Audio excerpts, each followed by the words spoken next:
At 4 in the morning, Elena Whitmore made the decision that would shatter everything she thought she knew about love, loyalty, and the lie she'd been living for 18 months.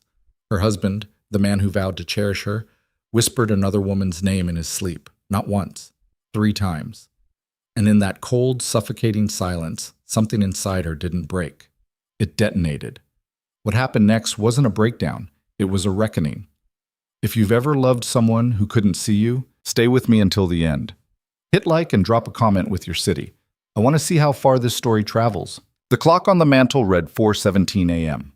Elena knew because she'd been staring at it for the past 11 minutes, watching the second hand drag itself around the face like it was wading through mud. The bedroom was tomb quiet, except for Adrian's breathing, deep, even, the kind of sleep that only came to people with clear consciences. She envied that, hated it even. The sheets were expensive. Egyptian cotton, 1,200 thread count, ordered from some boutique in London that didn't even list prices on their website. They felt like silk against her skin, and she despised them. Everything in this room was like that, beautiful, cold, suffocating in its perfection. Adrian shifted beside her.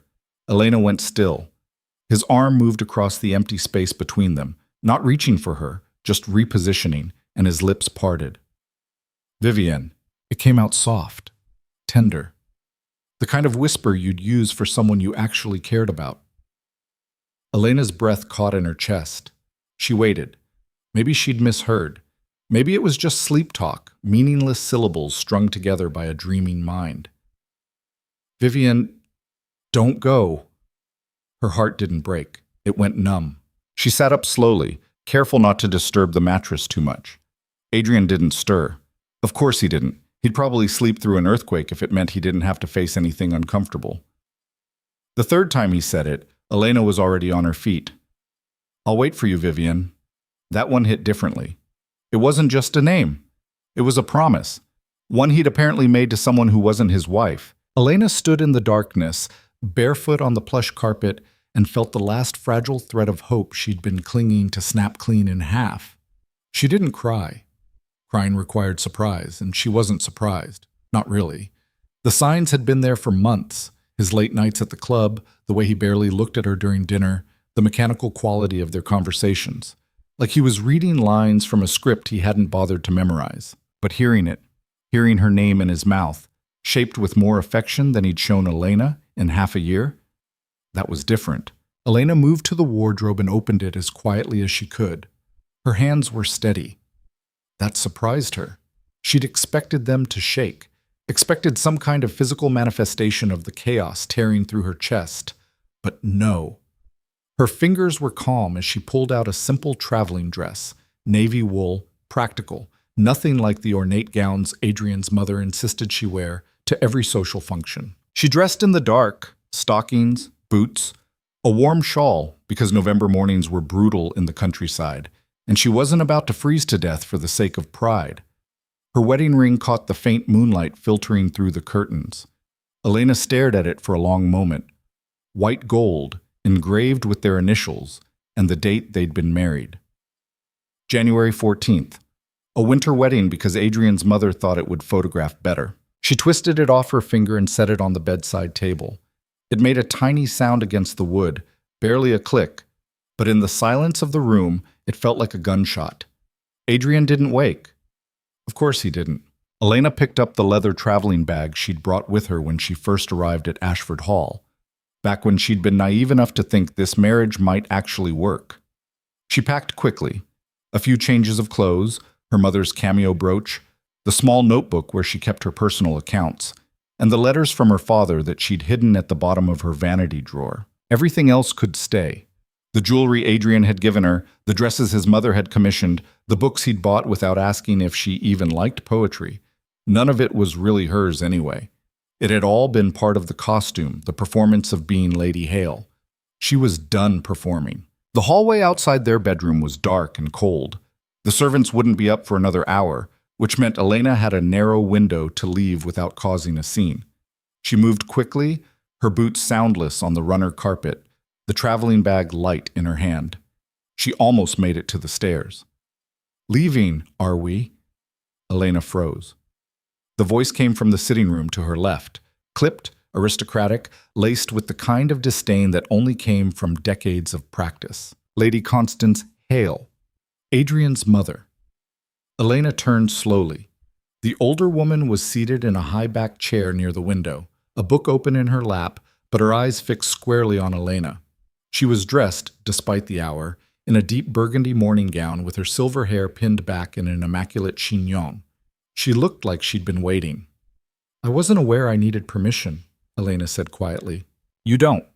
Constance closed the book with a soft snap. "But I do think it's interesting that you're sneaking out like a thief in the night rather than addressing the matter like an adult." Elena's jaw tightened. "I didn't think Adrian would notice." "He won't." Constance's smile was thin and sharp. "He never does." The admission should have shocked her. Instead, it just felt like confirmation. "Then why are you here?" Elena asked. Constance stood, smoothing the front of her gown with practiced hands. "Because I wanted to be certain you understood something before you left." "And what's that?" "That this—" Constance gestured vaguely around the room, as if encompassing the entire estate, the marriage, the life Elena had tried to build here, was never going to work. Not because of you, though I'm sure you'll blame yourself, but because my son is weak. Elena blinked. Of all the things she'd expected Lady Hale to say, that wasn't one of them. "He married you because you were quiet," Constance continued, her tone matter-of-fact, clinical. "Because you didn't challenge him. Because you seemed content to fade into the background and let him pretend to be the master of this estate while you did all the actual work." Don't insult me by pretending otherwise." Constance's eyes were cold and sharp. "I've lived here for 40 years. I know who manages the tenant disputes, who reviews the contracts, who keeps the steward from embezzling us into bankruptcy. It certainly isn't Adrian." Elena's throat felt tight. "If you knew, why didn't you—" "Say something? To whom? My son, who can't be bothered to notice his own wife? The steward, who would have resented the interference? You?" Constance tilted her head. "You never asked for help, Elena. You just endured." The word landed like a slap. "I tried," Elena said, and hated how small her voice sounded. "I tried to talk to him, to make him see—" "See what? That he married a woman with a mind of her own? That his perfect gentle wife was actually running his estate while he played cards and drank brandy with his friends?" Constance's laugh was bitter. "Men like Adrian don't want to see that, my dear. It would require them to acknowledge their own inadequacy." Elena's hands tightened around the handle of her bag. "Then why tell me this now? Because you're leaving, and I wanted you to know that you weren't wrong to do so." Constance stepped closer, her expression unreadable. "I stayed. I spent 43 years in a marriage to a man who saw me as decorative furniture. I convinced myself it was duty, or love, or some noble sacrifice. It wasn't. It was cowardice." Elena stared at her. "Don't make my mistake," Constance said quietly. "Don't convince yourself that suffering in silence is strength. It's not. It's just slow erasure." For a long moment, neither of them spoke. Then Constance reached out and placed a hand on Elena's shoulder, the first time she'd ever touched her with anything resembling warmth. "Go," she said, "before you forget who you were." Elena nodded, not trusting her voice. She turned and walked down the stairs, through the grand foyer with its marble floors and crystal chandeliers, past the portraits of dead Hales who stared down at her with frozen disapproval. The front door was heavy. She had to put her shoulder into it to get it open. The cold November air hit her like a wall, sharp and clean and real. Behind her, Ashford Hall stood silent and imposing, all stone and shadow and secrets. Elena didn't look back. The walk to the stables took 10 minutes. Her father's estate was only 6 miles away, close enough that she could make it on horseback before the sun came up. The stable boy, a kid named Tommy, who couldn't have been more than 15, was mucking out one of the stalls when she arrived. He jumped when he saw her, nearly dropping his pitchfork. "Lady Hale, I didn't expect—" "I need Tempest saddled," Elena said, cutting him off. "Now, please." Tommy blinked at her, taking in the traveling bag, the lack of a chaperone, the early hour. To his credit, he didn't ask questions. "Yes, ma'am, right away." Tempest was a gray mare, 15 hands high, with a temperament that matched her name. Adrian had bought her for Elena as a wedding gift, one of the few things he'd chosen himself. She was fast, stubborn, and utterly unsuited for the kind of delicate riding ladies were supposed to do. Elena loved her. Tommy brought the mare out already saddled, and Elena took the reins with a nod of thanks. You need an escort, ma'am? Tommy asked hesitantly. No. It's dark, and the roads. I'll be fine, Tommy. Thank you. She swung up into the saddle, easier in a traveling dress than in the ridiculous side saddle getup she usually wore, and adjusted her seat.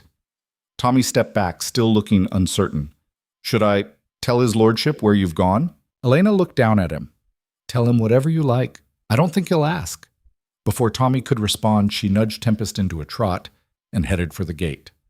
The road to her father's estate was narrow and poorly maintained, flanked on both sides by dense woods that seemed to swallow the moonlight. Most women wouldn't have risked it alone, especially not in the dark. Elena didn't care. She pushed Tempest into a canter, letting the cold air sting her face, letting the rhythm of the horse's hooves drown out the thoughts trying to claw their way to the surface. Vivienne. The name kept circling back, a vulture picking at a carcass. She didn't even know who Vivienne was. A mistress, probably. Some widow or actress Adrian had met in the city, someone charming and beautiful and utterly unburdened by the expectation of being a proper wife. The worst part wasn't the betrayal. It was the tenderness. He'd said her name like it mattered, like she mattered. He'd never said Elena's name like that. Not once. Not even on their wedding night, when he'd kissed her with all the passion of a man signing a contract, efficient and uninspired. Elena pushed Tempest faster. The woods blurred past, dark and impenetrable, and for a moment she let herself imagine just riding straight through them, disappearing into the trees and never coming back. No estate, no marriage, no suffocating expectations, just her and the horse and the night. But reality didn't work like that. She had responsibilities. Tenants who depended on her, accounts that wouldn't balance themselves, a father who'd sacrificed his own comfort to give her the education most women were denied. She couldn't just vanish. So she rode toward the one place she knew she'd be safe. Whitmore House appeared through the trees just as the first fingers of dawn started to creep across the horizon.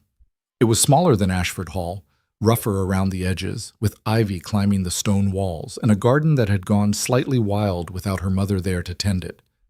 Elena had never been so relieved to see anything in her life.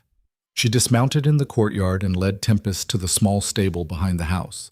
Her father's old gelding, Brutus, nickered softly in greeting. "Shh," Elena murmured, stroking Tempest's neck. "You're home now. We both are." She unsaddled the mare, rubbed her down with hands that finally started to shake, and filled the trough with fresh water. By the time she finished, the sky had shifted from black to deep blue, and lights were flickering on inside the house. Elena picked up her bag and walked to the back door. It opened before she could knock. Her father stood in the doorway, wearing a rumpled dressing gown and an expression that cycled rapidly from confusion to concern to something that looked suspiciously like relief. "Elena." It was the first time anyone had said her name like it mattered in months. She dropped the bag and stepped forward, and her father caught her in a hug that smelled like pipe tobacco and old books and safety. "I left him," she said into his shoulder, and finally, her voice cracked. "I know," her father said quietly. "I've been waiting for you to." They didn't talk about it immediately. Her father, James Whitmore, retired military officer turned gentleman farmer, had never been one for emotional conversations. Instead, he made her tea, heaped sugar into it the way she liked, and sat across from her at the scarred kitchen table while she wrapped her hands around the mug and tried to stop shaking. "You look exhausted," he said finally. "I haven't slept." "When did you eat last?" Elena had to think about it. "Dinner, yesterday." James stood and moved to the stove without a word. Within minutes, the smell of frying eggs and toast filled the kitchen, warm and ordinary and grounding. Elena watched him cook and felt something unknot in her chest. This was real. Not the cold perfection of Ashford Hall, not the stiff dinners where every word was weighed and measured, not the suffocating silence of a marriage that had never really existed. Just her father, making breakfast, treating her like a person instead of a problem. When he set the plate in front of her, she ate mechanically, not tasting anything, just needing the fuel. James sat back down and watched her with the quiet patience of a man who'd raised a daughter alone after his wife died, who'd taught her to ride and shoot and think for herself even when society told him he shouldn't.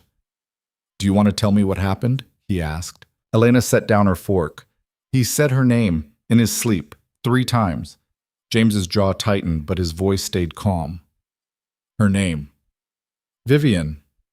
Elena stared at her plate. "I don't even know who she is. Someone else. Someone he actually cares about. And you left." "I left." James nodded slowly. "Good." Elena looked up, startled. "I'm not going to tell you to go back," her father said quietly. "I'm not going to tell you that marriage is sacred or that you need to try harder or any of the nonsense they'll throw at you when word gets out. You're my daughter. You're brilliant and capable, and you deserve better than a man who can't see what's right in front of him." Elena's throat burned. "Everyone's going to say I failed." "Let them. His mother can go to hell along with the rest of them." James reached across the table and gripped her hand. "You didn't fail, Elena. You survived. And now you're going to do more than that." "What do you mean?" A slow smile spread across his face. "You're going to remind them who you were before you became Lady Hale. And trust me, they're not going to like it." For the first time in months, Elena felt something other than numbness. She felt dangerous. Elena woke to sunlight slicing through curtains she'd forgotten weren't heavy velvet. For a moment, one disorienting, panicked moment, she thought she was still at Ashford Hall, still trapped in that suffocating bedroom with its perfect linens and cold silence. Then she heard the sound of her father's boots on the stairs, the creak of old floorboards that had never been replaced, and reality settled back into place. She was home. She sat up slowly, her body stiff from the ride and from 18 months of holding herself too carefully, too quietly. The room looked exactly as she'd left it. Same faded wallpaper with its pattern of tiny roses, same bookshelf crammed with novels her governess had forbidden, same window overlooking the fields where she used to ride every morning before anyone told her ladies weren't supposed to ride like that. Her wedding dress hung in the corner, still in its garment bag. Elena stared at it for a long moment, then got out of bed and shoved it to the back of the wardrobe where she wouldn't have to look at it. Downstairs, she found her father in the study, bent over a stack of correspondence that looked like it had been accumulating for weeks. He glanced up when she entered, taking in her rumpled nightgown and the fact that her hair was loose around her shoulders, something Lady Constance would have called scandalous. "Sleep well?" he asked. "Better than I have in months." Elena crossed to the window and looked out at the fields. "What's all this?" James gestured at the papers with obvious frustration. "Estate business, tenant complaints, contract disputes, bills I can't make sense of because whoever wrote them used more legal jargon than actual English." Elena felt something flicker in her chest. Recognition, maybe, or muscle memory. "Can I look?" Her father raised an eyebrow. "You want to read boring legal documents the morning after you left your husband? I want to do something useful." She pulled up a chair without waiting for permission. "Besides, I've been managing Ashford's books for over a year. This can't be worse than that disaster." James handed her the first document, watching her face carefully. "You never mentioned you were handling Adrian's estate. He never asked me to. I just started doing it when I realized no one else was." Elena scanned the contract, something about timber rights and boundary disputes. "His steward is either incompetent or embezzling, possibly both. And Adrian? Didn't notice." She made a note in the margin with her father's pen. "Or didn't care. Hard to tell the difference." They worked in silence for a while, Elena sorting through the chaos of her father's paperwork with the same methodical efficiency she'd brought to Ashford Hall. It felt good, normal, like using a part of her brain that had been shut down for too long. "This one's a problem," she said finally, holding up a lease agreement.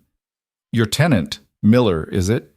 He's being charged twice the going rate for pasture land, and the contract auto-renews every year with a built-in increase." James frowned. "That can't be legal." "It's legal, just predatory." Elena flipped to the signature page. "Who negotiated this?" "Some lawyer from town. came highly recommended. By whom? Her father paused. Lord Ashford, actually, back before he died. Elena went very still. Adrian's father recommended your lawyer. Yes, why? She set the document down carefully. Because I've seen this exact contract structure before. At Ashford Hall. Same clauses, same fee schedule, same auto-renewal terms. Someone's running the same scheme on multiple estates. You think it's intentional? I think someone is very good at looking helpful while quietly bleeding landowners dry. Elena stood and started pacing, her mind already racing ahead.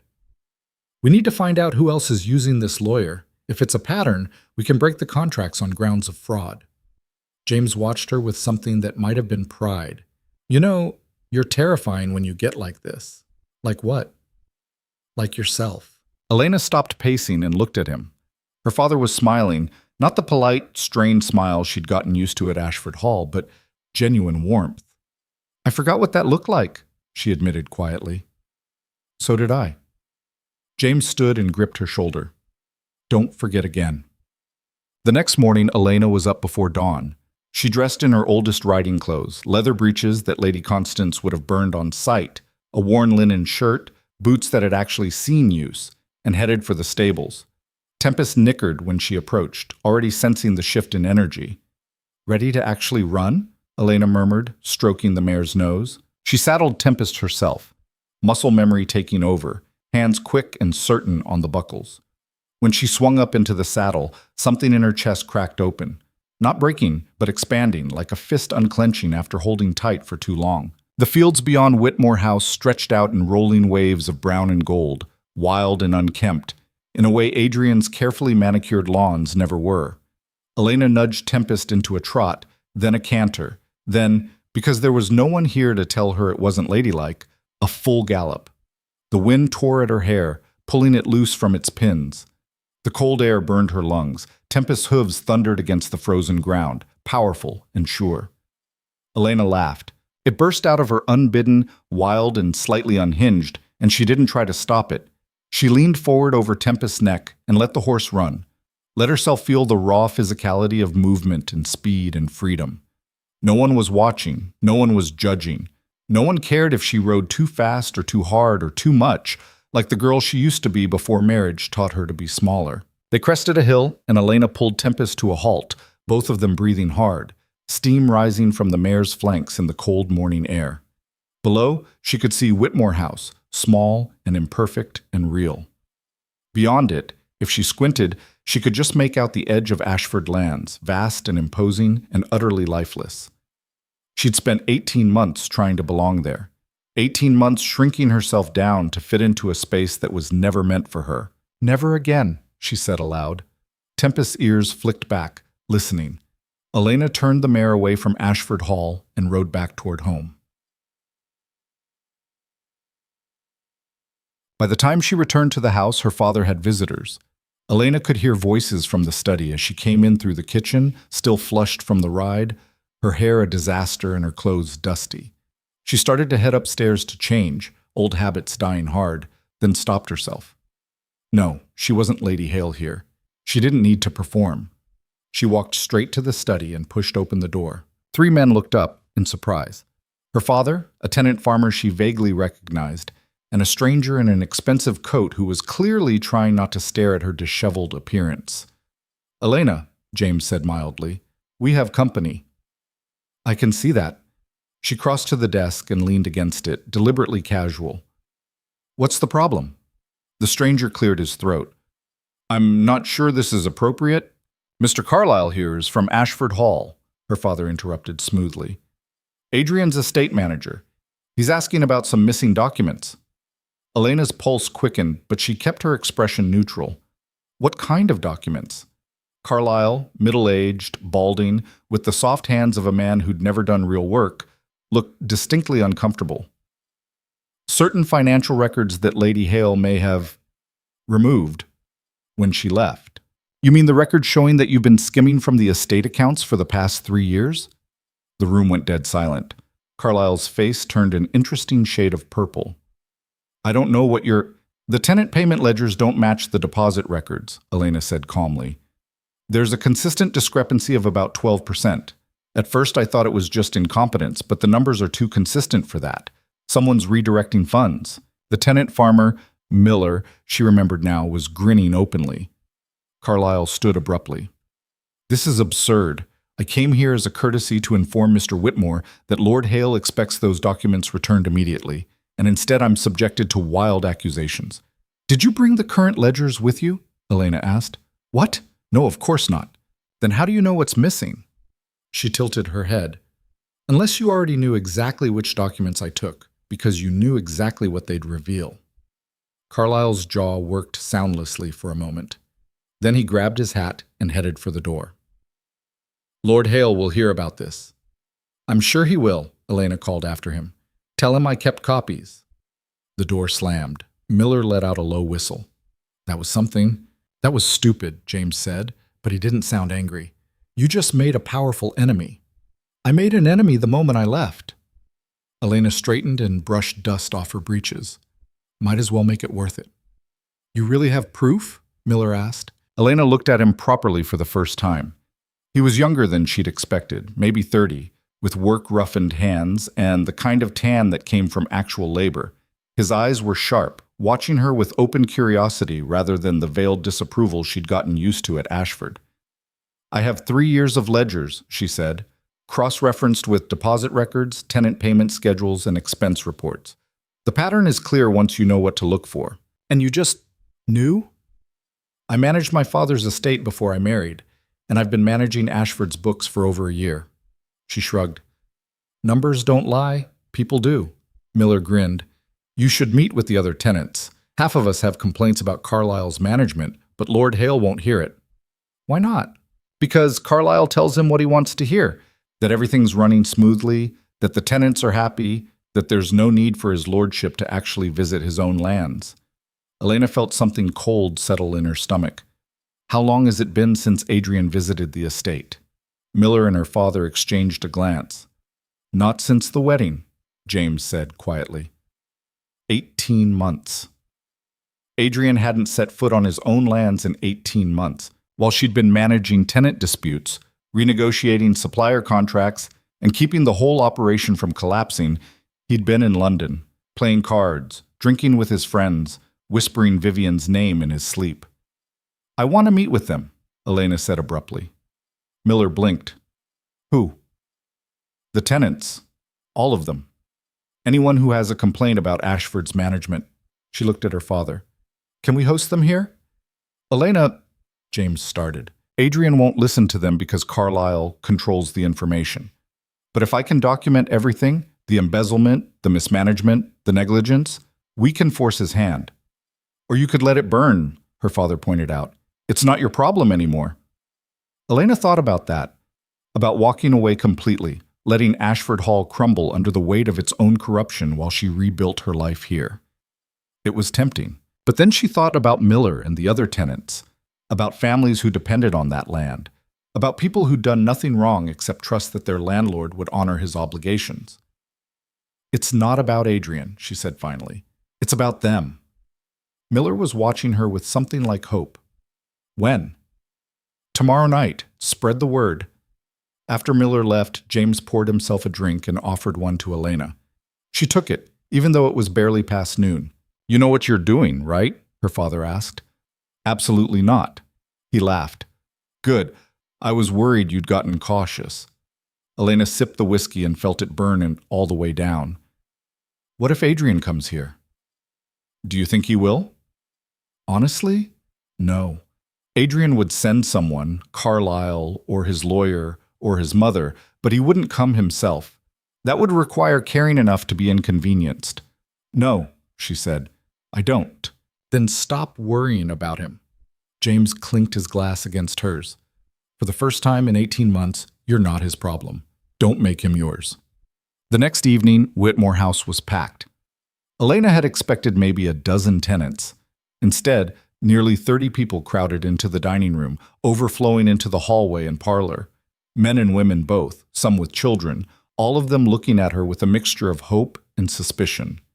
She stood at the head of the table, still in her riding clothes because she'd been helping her father set up chairs until the last minute, and felt the weight of their attention like a physical thing. "Thank you for coming," she started, then stopped because her voice came out too quiet, too much like the woman she'd been at Ashford Hall. She cleared her throat and tried again, louder this time. "I know most of you don't know me. I'm James Whitmore's daughter. Until last week, I was married to Lord Adrian Hale." A murmur rippled through the crowd. "I'm not anymore," Elena continued, "and before anyone asks, no, I'm not here to spy for him or manipulate you or serve his interests. I'm here because I spent 18 months managing Ashford's estate, and I know exactly how badly it's being run." "Why should we trust you?" someone called from the back. "Fair question." "You shouldn't," Elena said bluntly. "Not yet, but I have documents that prove your rents have been inflated, your payment schedules altered, and your complaints systematically ignored. I can show you where the money's actually going, and if you're willing to work with me, we can use that information to force changes." She pulled out the first ledger and opened it on the table. "This is from 2 years ago.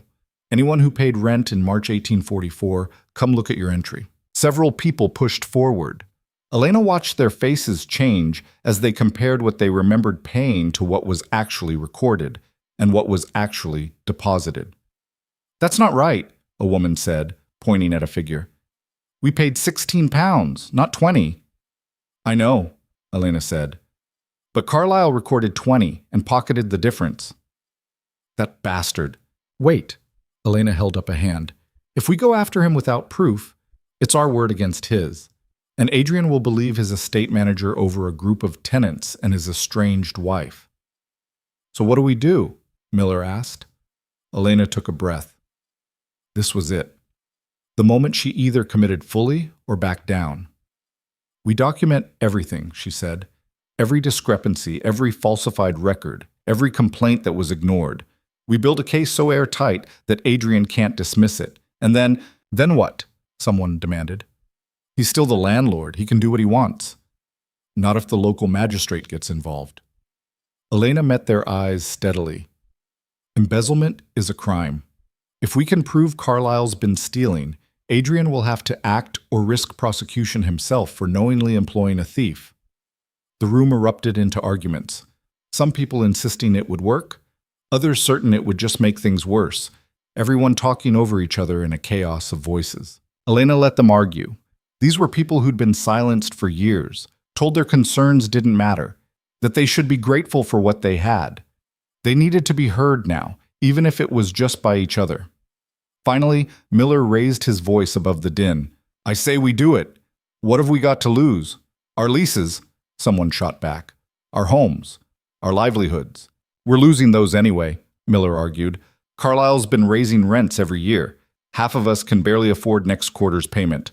At least this way, we fight back." Slowly, reluctantly, the room quieted. One by one, people started nodding. Elena felt her heart hammering. This won't be easy, and it won't be fast. We'll need to gather statements, cross-reference records, probably deal with Carlyle trying to intimidate anyone who speaks up. "Are you sure?" "Are you?" Miller asked pointedly. Elena thought about Adrian, about the life she'd left behind, about the fact that she was essentially declaring war on her own husband's estate. Then she thought about the woman who'd ridden out this morning, wild and free and unapologetic. "Yes," she said. "I'm sure." They worked until past midnight.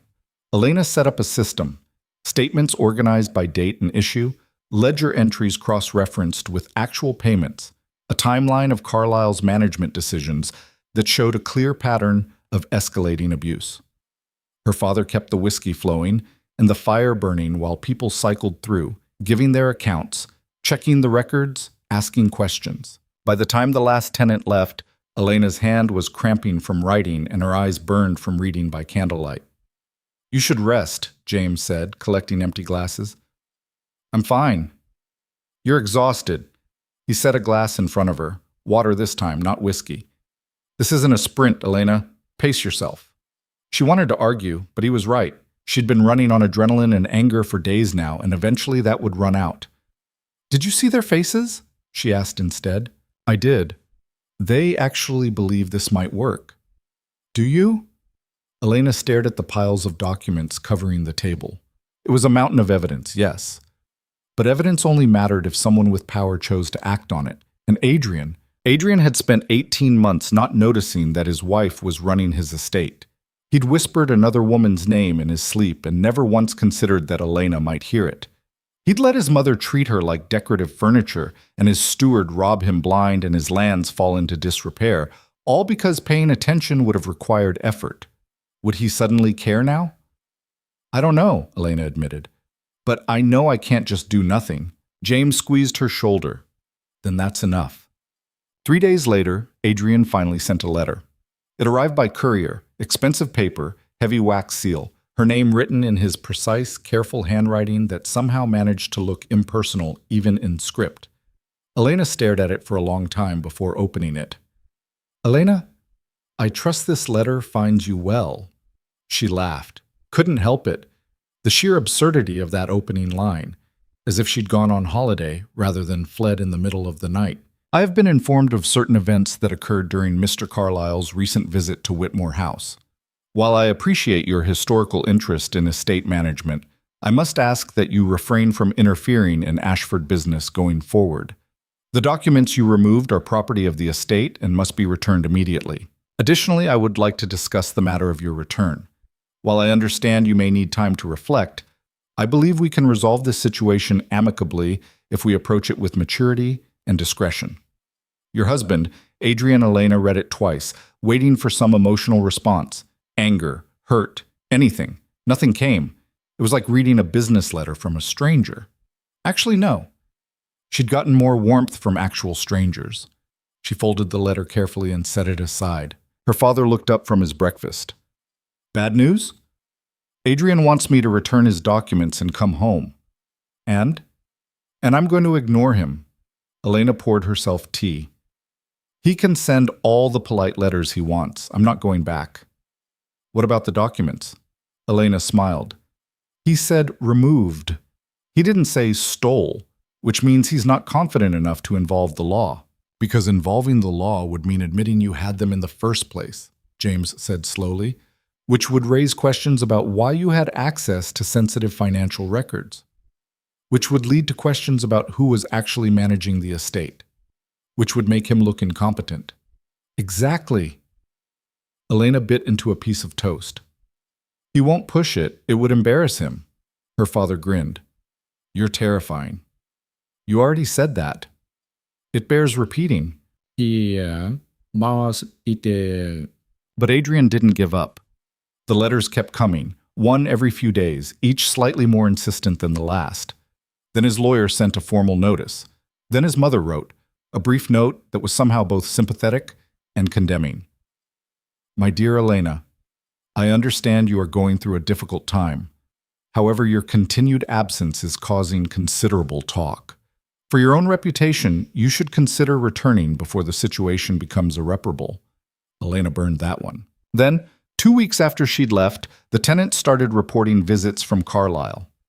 He came to my cottage last night, Miller said, standing in Whitmore's parlor with his hat in his hands, told me that anyone who cooperates with outside agitators would find their lease terminated. Elena's jaw tightened. Did he threaten you specifically? He said accidents happen. Equipment fails, crops get diseased. Miller's voice was steady, but Elena could see the tension in his shoulders.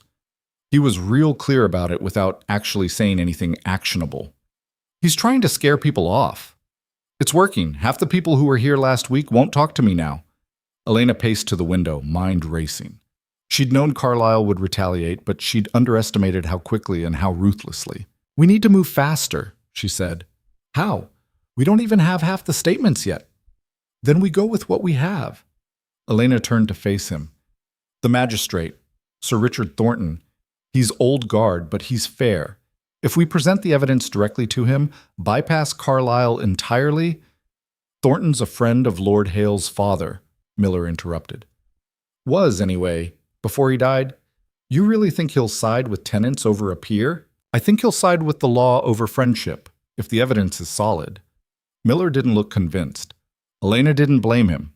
She wasn't entirely convinced herself, but the alternative was watching Carlyle intimidate the tenants into silence, watching the evidence disappear, watching another group of people learn that fighting back just got you hurt. She'd lived that lesson for 18 months. She was done learning it. Set up a meeting, she said, with Thornton. Tomorrow if possible. Elena, do it. Miller left looking worried. Her father came in a few minutes later, drawn by the sound of raised voices. You're pushing too hard, he said without preamble. I'm pushing exactly as hard as I need to. You're going to get yourself hurt, or worse, you're going to get those tenants hurt. Elena spun on him. So what should I do? Back down? Let Carlisle win? Teach everyone that standing up for yourself just leads to threats and intimidation? I'm saying you should think about what you're risking. James's voice was firm. This isn't just about Adrian anymore. You're starting a fight that could have real consequences for real people. I know that. Do you? Because from where I'm standing, it looks like you're using this crusade to avoid dealing with your actual feelings about your marriage falling apart. The words hit like a slap. Elena stared at her father, breath coming short. That's not... You haven't cried, James said quietly. Not once. You haven't raged or broken down or even talked about it beyond the bare facts. You just threw yourself into work the same way you always do when something hurts too much to face. I'm fine. You're not. He crossed the room and gripped her shoulders, forcing her to meet his eyes. And that's okay. But you can't fight everyone else's battles to avoid fighting your own. Elena's throat burned. I don't know how to fight this one. Then maybe stop fighting for a minute. Just feel it. She wanted to argue, wanted to insist she was handling it, that she was strong, that she didn't need to fall apart. But the truth was, she hadn't let herself feel anything since that moment at 4 a.m. when Adrian murmured Vivian's name. She'd been numb, functioning, moving forward because stopping meant shattering. What if I can't stop? She whispered. Then I'll catch you, her father said simply. Elena broke. It wasn't dramatic. She didn't sob or scream. She just folded. Her knees gave out and her father caught her, exactly like he promised, and she buried her face in his shoulder and finally let herself grieve. For the marriage that never was. For the man who never saw her. For the version of herself she'd suffocated trying to be what someone else wanted. James held her and didn't say anything. Didn't try to fix it. Just let her shake apart in his arms while the late afternoon light faded and the house settled into quiet around them.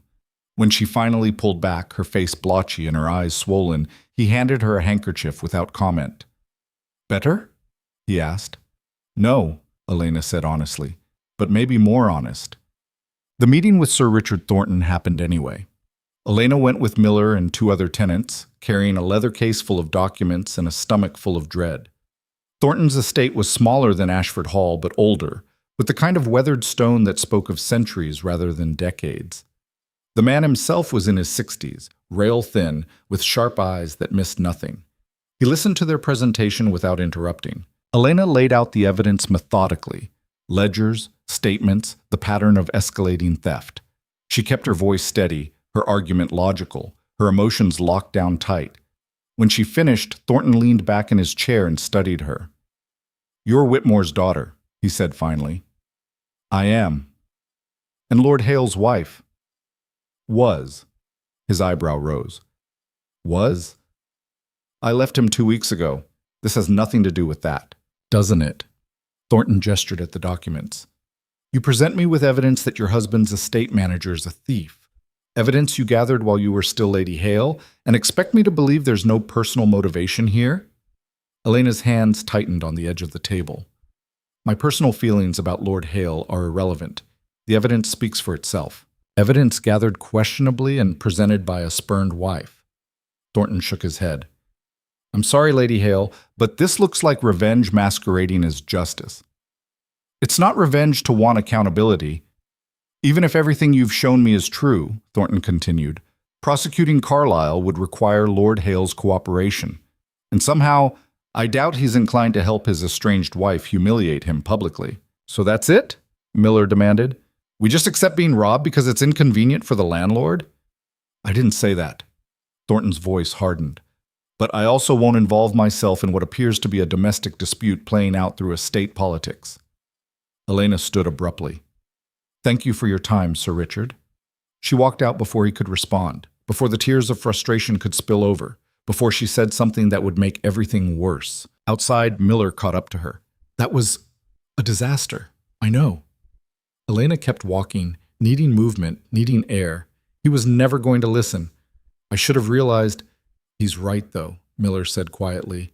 We need Lord Hale's cooperation, and you're the last person he's going to listen to right now. Elena stopped walking. Then we make him listen. How? She turned to face Miller, an idea forming, reckless, probably stupid, but the only option she had left. The tenants aren't the only ones being cheated, she said slowly. If Carlisle's skimming from their rents, he's skimming from Adrian too. We just need to make Adrian care enough to look. And how do we do that? Elena smiled, sharp and dangerous. We hit him where it actually hurts. His pride. Miller stared at her like she'd suggested they burn down Ashford Hall. His pride, he repeated slowly. You want to embarrass Lord Hale publicly. I want to force him to pay attention. Elena started walking again, her mind already racing through possibilities. Adrian doesn't care about the tenants. He doesn't care about the estate. But he cares very much about how he's perceived by his peers. So we, what? Take out an advertisement in the Times? Lord Hale's estate manager is a thief, details at 11? Not the Times. The club. Elena stopped at the edge of Thornton's property, looking back toward the main road. Adrian spends half his life at Brooks, surrounded by other landowners who all employ estate managers, all assume their properties are running smoothly. If word got out that his estate has been hemorrhaging money for years while he drank brandy in London, he'd be a laughingstock, Miller finished. Exactly. And you think humiliating him will make him help us? Elena met his eyes. I think it'll make him desperate enough to act, even if it's just to save face. Miller was quiet for a long moment, studying her. You really hate him, don't you? The question caught her off guard. Did she hate Adrian? She thought she might. Thought the numbness would eventually burn away into clean, simple fury. But standing here now, planning to systematically dismantle his reputation, she realized it wasn't hate driving her. It was something colder, more surgical. No, she said finally. I just don't care about protecting him anymore. The plan took shape over the next 3 days. Elena drafted a letter, carefully worded, meticulously detailed, outlining the extent of Carlisle's embezzlement without directly accusing Adrian of negligence. She made copies, 5 of them. Then she did something that would have horrified Lady Constance. She addressed them to 5 of the most notorious gossips in London society. Not peers, not Adrian's friends, but their wives. Women who lunched together, who traded information like currency, who could destroy a reputation over tea and scones without ever raising their voices. This is brilliant, her father said, reading over the draft. And absolutely ruthless. Is that a compliment? It's an observation. James set down the letter. Once you send these, there's no taking it back. Adrian will know exactly who leaked it. Good. He'll retaliate. Let him try. Elena sealed the first envelope. What's he going to do? Divorce me? I already left him. Ruin my reputation? I'm already the wife who abandoned her husband. He has no leverage. James didn't look convinced. People like Adrian always have leverage, and when they feel cornered, they get dangerous. Elena thought about that, about the man who'd whispered another woman's name in his sleep, who'd let his mother treat her like furniture, who'd spent 18 months not noticing that his wife was holding his entire world together. Dangerous seemed like too strong a word for someone so fundamentally passive. But then again, she'd thought she knew Adrian. Clearly, she'd been wrong about a lot of things. I'll be careful, she said, because her father needed to hear it. No, you won't. He gripped her shoulder. But I'll be here when it goes sideways anyway. The letters went out on a Friday. By Monday, the fallout had begun. It started with a terse note from Adrian's lawyer demanding Elena cease her campaign of defamation immediately. She ignored it. Then Carlisle himself showed up at Whitmore House. Elena was in the study, reviewing the latest tenant statements, when she heard the commotion at the front door. Raised voices, her father's, low and warning, and another man's, louder, angrier. She set down her pen and walked to the foyer. Carlisle stood just inside the door, his face mottled red, his expensive coat spotted with mud from the ride. Her father blocked his path, one hand resting casually on the walking stick he kept by the door, the one with the weighted handle. "You had no right," Carlyle was saying, his voice shaking with rage. "No right to spread lies about me, to drag my name through—" He stopped when he saw Elena. For a moment, they just stared at each other. Then Carlyle's expression twisted into something ugly. "You vindictive little—" "Careful," James said quietly. "That's still my daughter you're talking to. Your daughter is trying to destroy my livelihood based on fabricated evidence and petty revenge." "The evidence isn't fabricated," Elena interrupted, "and you know it. You stole private documents." "I copied documents I had legitimate access to as Lady Hale, documents that show a clear pattern of embezzlement spanning 3 years. She crossed her arms. "If they're fabricated, you should have no trouble proving it. Get your own ledgers. Let's compare." Carlyle's jaw worked soundlessly. "That's what I thought," Elena said. "Lord Hale will hear about this." "Lord Hale already knows. I sent him a copy of everything." She tilted her head. "Did he not tell you?" Carlyle's expression flickered, just for a second, but enough. Uncertainty, fear. He hadn't known, which meant Adrian hadn't confronted him yet, hadn't asked questions, was probably still trying to figure out how to make this go away quietly, without actually dealing with the problem. "Get out of my house," James said, "before I throw you out." Carlyle looked between them, his hands clenching and unclenching. "This isn't over." "No," Elena agreed. "It's not." After he left, James locked the door and turned to face her. "That was a threat." "I know. He's going to try something. Soon. Let him." Elena headed back to the study. "Everything we've documented is already copied and distributed. Even if he destroys the originals, it won't matter. I'm not worried about the documents, Elena. I'm worried about you." She paused in the doorway. "I can handle Carlyle." "Can you handle Adrian?" That was the real question, wasn't it? Because eventually, probably sooner than she wanted, she was going to have to face her husband. Not through lawyers or letters or carefully orchestrated public humiliation, but directly. The thought made her stomach twist, not because she was afraid of him, but because some small, stupid part of her still hoped he might surprise her, might actually see what was happening and choose to do the right thing. She crushed that hope ruthlessly. Adrian had had 18 months to see her, to choose her. He'd chosen Vivian instead. "I'll handle Adrian too," she said. Ishem. The scandal broke 3 days later. Elena heard about it from Miller, who'd heard it from a merchant who'd heard it from a servant who worked at Brooks's. The story had mutated in the telling. By the time it reached her, Adrian had supposedly lost thousands of pounds, been swindled by his own staff, was on the verge of financial ruin. None of that was strictly true, but it was close enough. The real damage, though, came from somewhere Elena hadn't expected: the other landowners. Turned out, several of them employed estate managers who'd come recommended by the same lawyer who'd set up her father's predatory contracts. And once Elena's letters started circulating, people started asking questions. Within a week, 3 other estates had launched investigations into their own management. One of them found irregularities almost identical to Ashford's. Suddenly, it wasn't just about Elena and Adrian. It was about a pattern of corruption that spanned multiple properties, multiple counties, possibly multiple years. And Adrian was at the center of it, not because he'd orchestrated anything, but because his negligence had let it flourish unchecked. "They're calling him the gentleman fool," James reported, reading from a London gossip sheet someone had sent. "Says here he was so busy enjoying the pleasures of town that he never noticed his own estate was being pillaged." Elena should have felt triumphant. Instead, she just felt tired. "Any response from him?" "Not to you. But apparently he's recalled Carlyle to London for consultation." James set down the paper. "Whatever you did, it worked. He's paying attention now." "Good. Is it, though?" Her father studied her. "Because once he's done dealing with Carlyle, he's going to come after you. Then I'll deal with that when it happens." But it happened sooner than she expected. That evening, a writer arrived with a letter. Not from Adrian's lawyer this time. From Adrian himself. Elena recognized the handwriting before she even opened it. "Elena, we need to talk, in person. I'll be at Ashford Hall on Friday. I expect you to be there. No preamble. No explanation. Just a command." Elena read it twice, feeling anger spark in her chest. He expected her to come.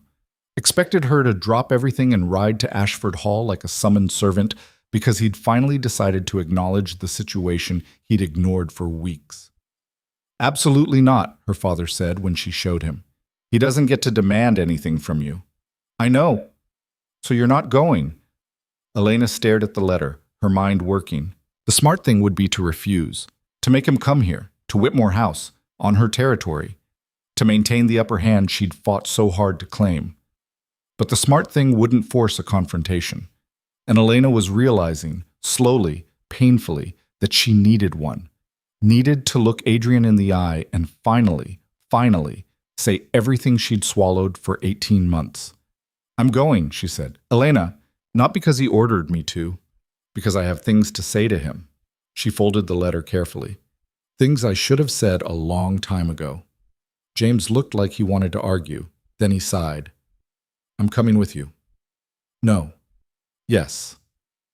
Father, non-negotiable. His voice was firm. You want to face him? Fine. But you're not doing it alone. What? Friday dawned cold and gray, the kind of November morning that promised rain by afternoon. Elena dressed carefully, not in the demure gowns Lady Constance had favored, but in a riding habit that was practical and severe, dark green wool with silver buttons. She braided her hair tightly and left off all jewelry except her mother's cameo. She looked, she thought, like she was going to war, which wasn't far from the truth. The ride to Ashford Hall took 40 minutes. Her father rode beside her in silence, his presence steady and reassuring. As they approached the estate, Elena felt her chest tighten. It looked exactly the same. Imposing stone walls, manicured lawns, the carefully trimmed hedges that lined the drive. Nothing had changed. Except everything had changed. Because she wasn't returning as Lady Hale, quiet and compliant and desperate to please. She was returning as Elena Whitmore, and she had no intention of shrinking herself ever again. They dismounted in the courtyard. A stable boy Elena didn't recognize took their horses. The front door opened before they reached it. Lady Constance stood in the doorway, dressed in black silk, her expression unreadable. Elena, she said. Mr. Whitmore, Adrian is in the study. Is Carlyle here? Elena asked. He was dismissed 2 days ago. Constance's tone was flat. Adrian is handling the matter personally now. How responsible of him. Constance's lips twitched, almost a smile. He's not in a pleasant mood. I thought you should know. Good, Elena said. Neither am I. She walked past Constance into the house that had been her prison, her father close behind her. The study was at the end of the east wing, a large room with floor-to-ceiling bookshelves and windows that overlooked the gardens. Adrian stood with his back to the door, staring out at the grounds. He didn't turn when they entered. You came, he said. You demanded it. I asked. No. You expected. Elena moved further into the room, hands clasped to keep them from shaking. You expected me to obey, just like you've expected me to be quiet and decorative and content with scraps of attention for 18 months. Adrian finally turned. He looked terrible. His coat was rumpled, his cravat askew, dark circles under his eyes that spoke of sleepless nights. For a moment, Elena felt a flicker of something that might have been sympathy. Then she remembered Vivian's name, whispered with tenderness in the dark, and the sympathy died. I didn't ask you here to fight, Adrian said. Then why am I here? He gestured at the desk, which was covered in papers, ledgers, statements, contracts. To explain what the hell you've done. I exposed a thief. You destroyed my reputation. I revealed the truth about how your estate was being managed. If that destroyed your reputation, maybe you should have been managing it better. Adrian's jaw clenched. You had no right. I had every right, Elena interrupted, her voice rising. I spent over a year keeping Ashford Hall running while you drank yourself stupid in London. I dealt with tenant disputes, renegotiated contracts, caught Carlyle's embezzlement before it bankrupted you. And you never noticed. Never thanked me. Never even looked at what I was doing. That wasn't your responsibility? Then whose was it? Yours? She laughed, sharp and bitter. You haven't set foot on this estate in 18 months, Adrian. You hired a steward and forgot the place existed. I trusted Carlyle. You didn't trust anyone. You just didn't care enough to check. Elena stepped closer, fury building. Do you know how many tenants came to me with problems? How many times I had to cover for your negligence? How many nights I sat up balancing books you should have been reviewing? I didn't ask you to do any of that. I know. The words burst out of her, raw and loud. You didn't ask me to do anything. You didn't ask me to love you, or help you, or even exist beyond being a pretty ornament at dinner parties. You just ignored me. And when I tried to talk to you, tried to tell you I was drowning, you changed the subject, or left the room, or found another excuse to be anywhere but here. Adrian's face had gone pale. That's not… Yes, it is. Elena's voice cracked. You married me because I was quiet, because I wouldn't challenge you or demand anything or force you to be better than mediocre. And I was so desperate to make it work that I convinced myself being invisible was the same as being loved. Elena, don't. She held up a hand. Don't apologize. Don't make excuses. Just tell me the truth for once in your life. Who is Vivian? The room went dead silent. Adrian's expression shuddered completely. I don't know what… You said her name, in your sleep, 3 times. Elena's hands were shaking now, but she didn't try to hide it. You said you'd wait for her. You made promises to her that you've never made to me. So don't you dare stand there and pretend I'm imagining things. Adrian's throat worked. She was someone I knew. Before. Before what? Before my father arranged our marriage. The admission hit like a physical blow. You loved her, Elena said quietly. Adrian didn't answer, didn't need to. His silence was confirmation enough. Did you ever love me? She asked. Even a little? I thought I could.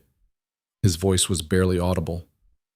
I thought if I just tried hard enough, the feelings would come. That I could make myself want the marriage my father arranged. But you didn't. No. Elena felt something in her chest crack apart.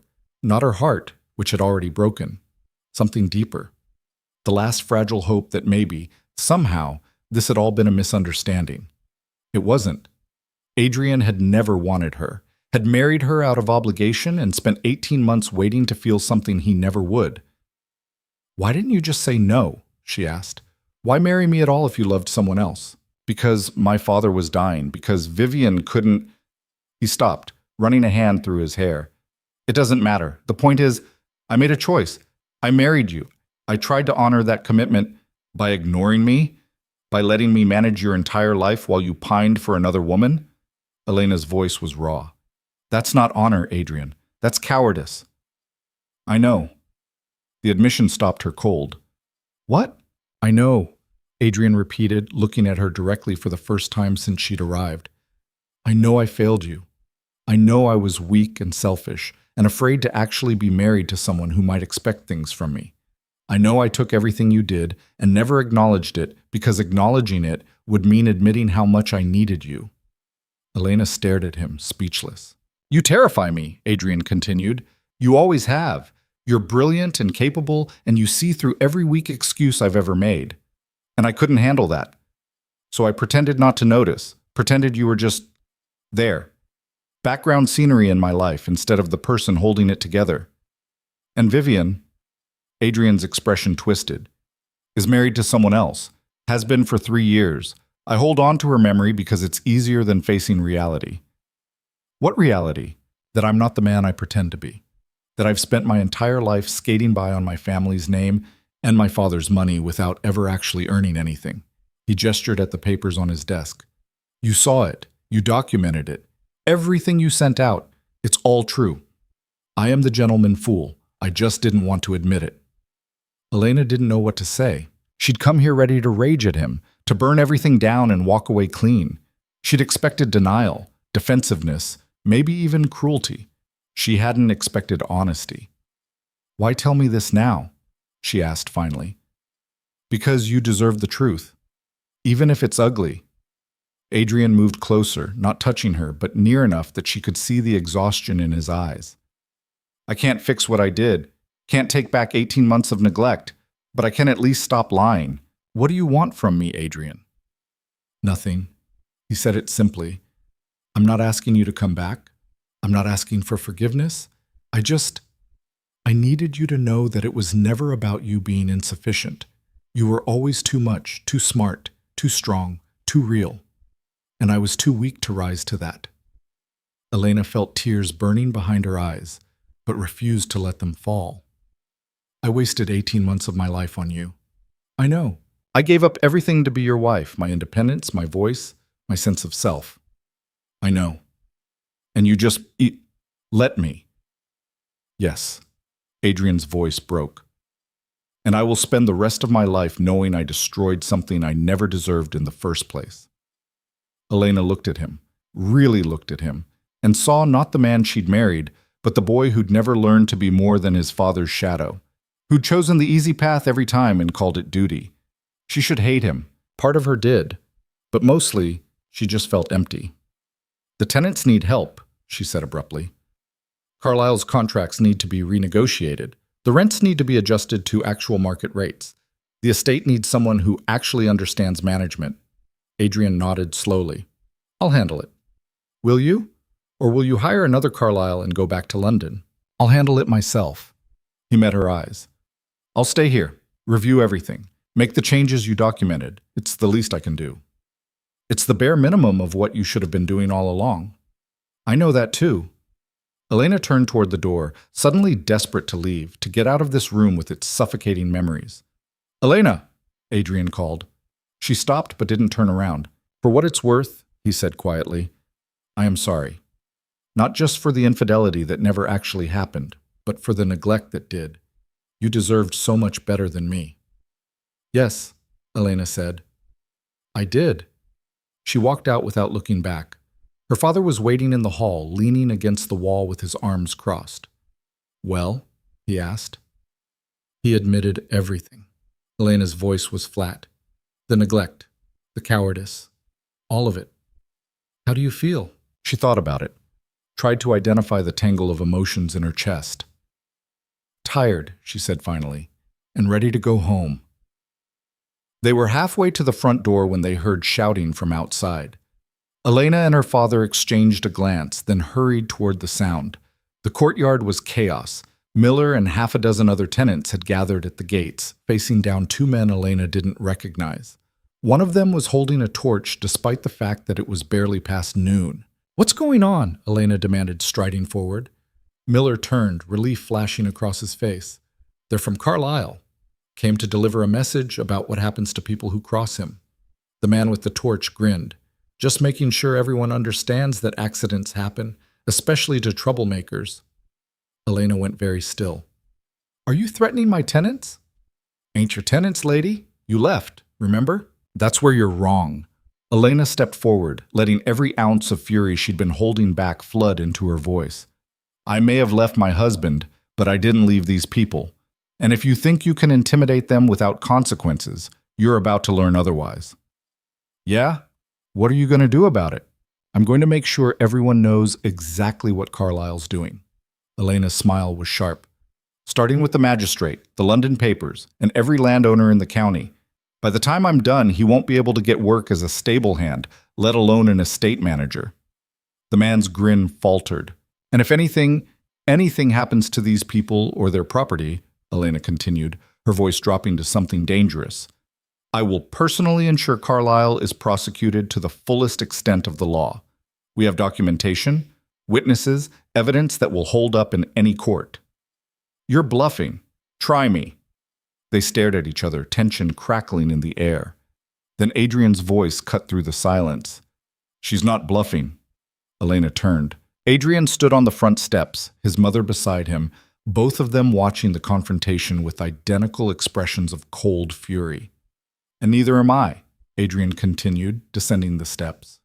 Carlisle is already facing charges. If you're here on his behalf, you're now complicit in witness intimidation. I suggest you leave before I have the magistrate's men arrest you. The man with the torch looked between them, clearly reassessing.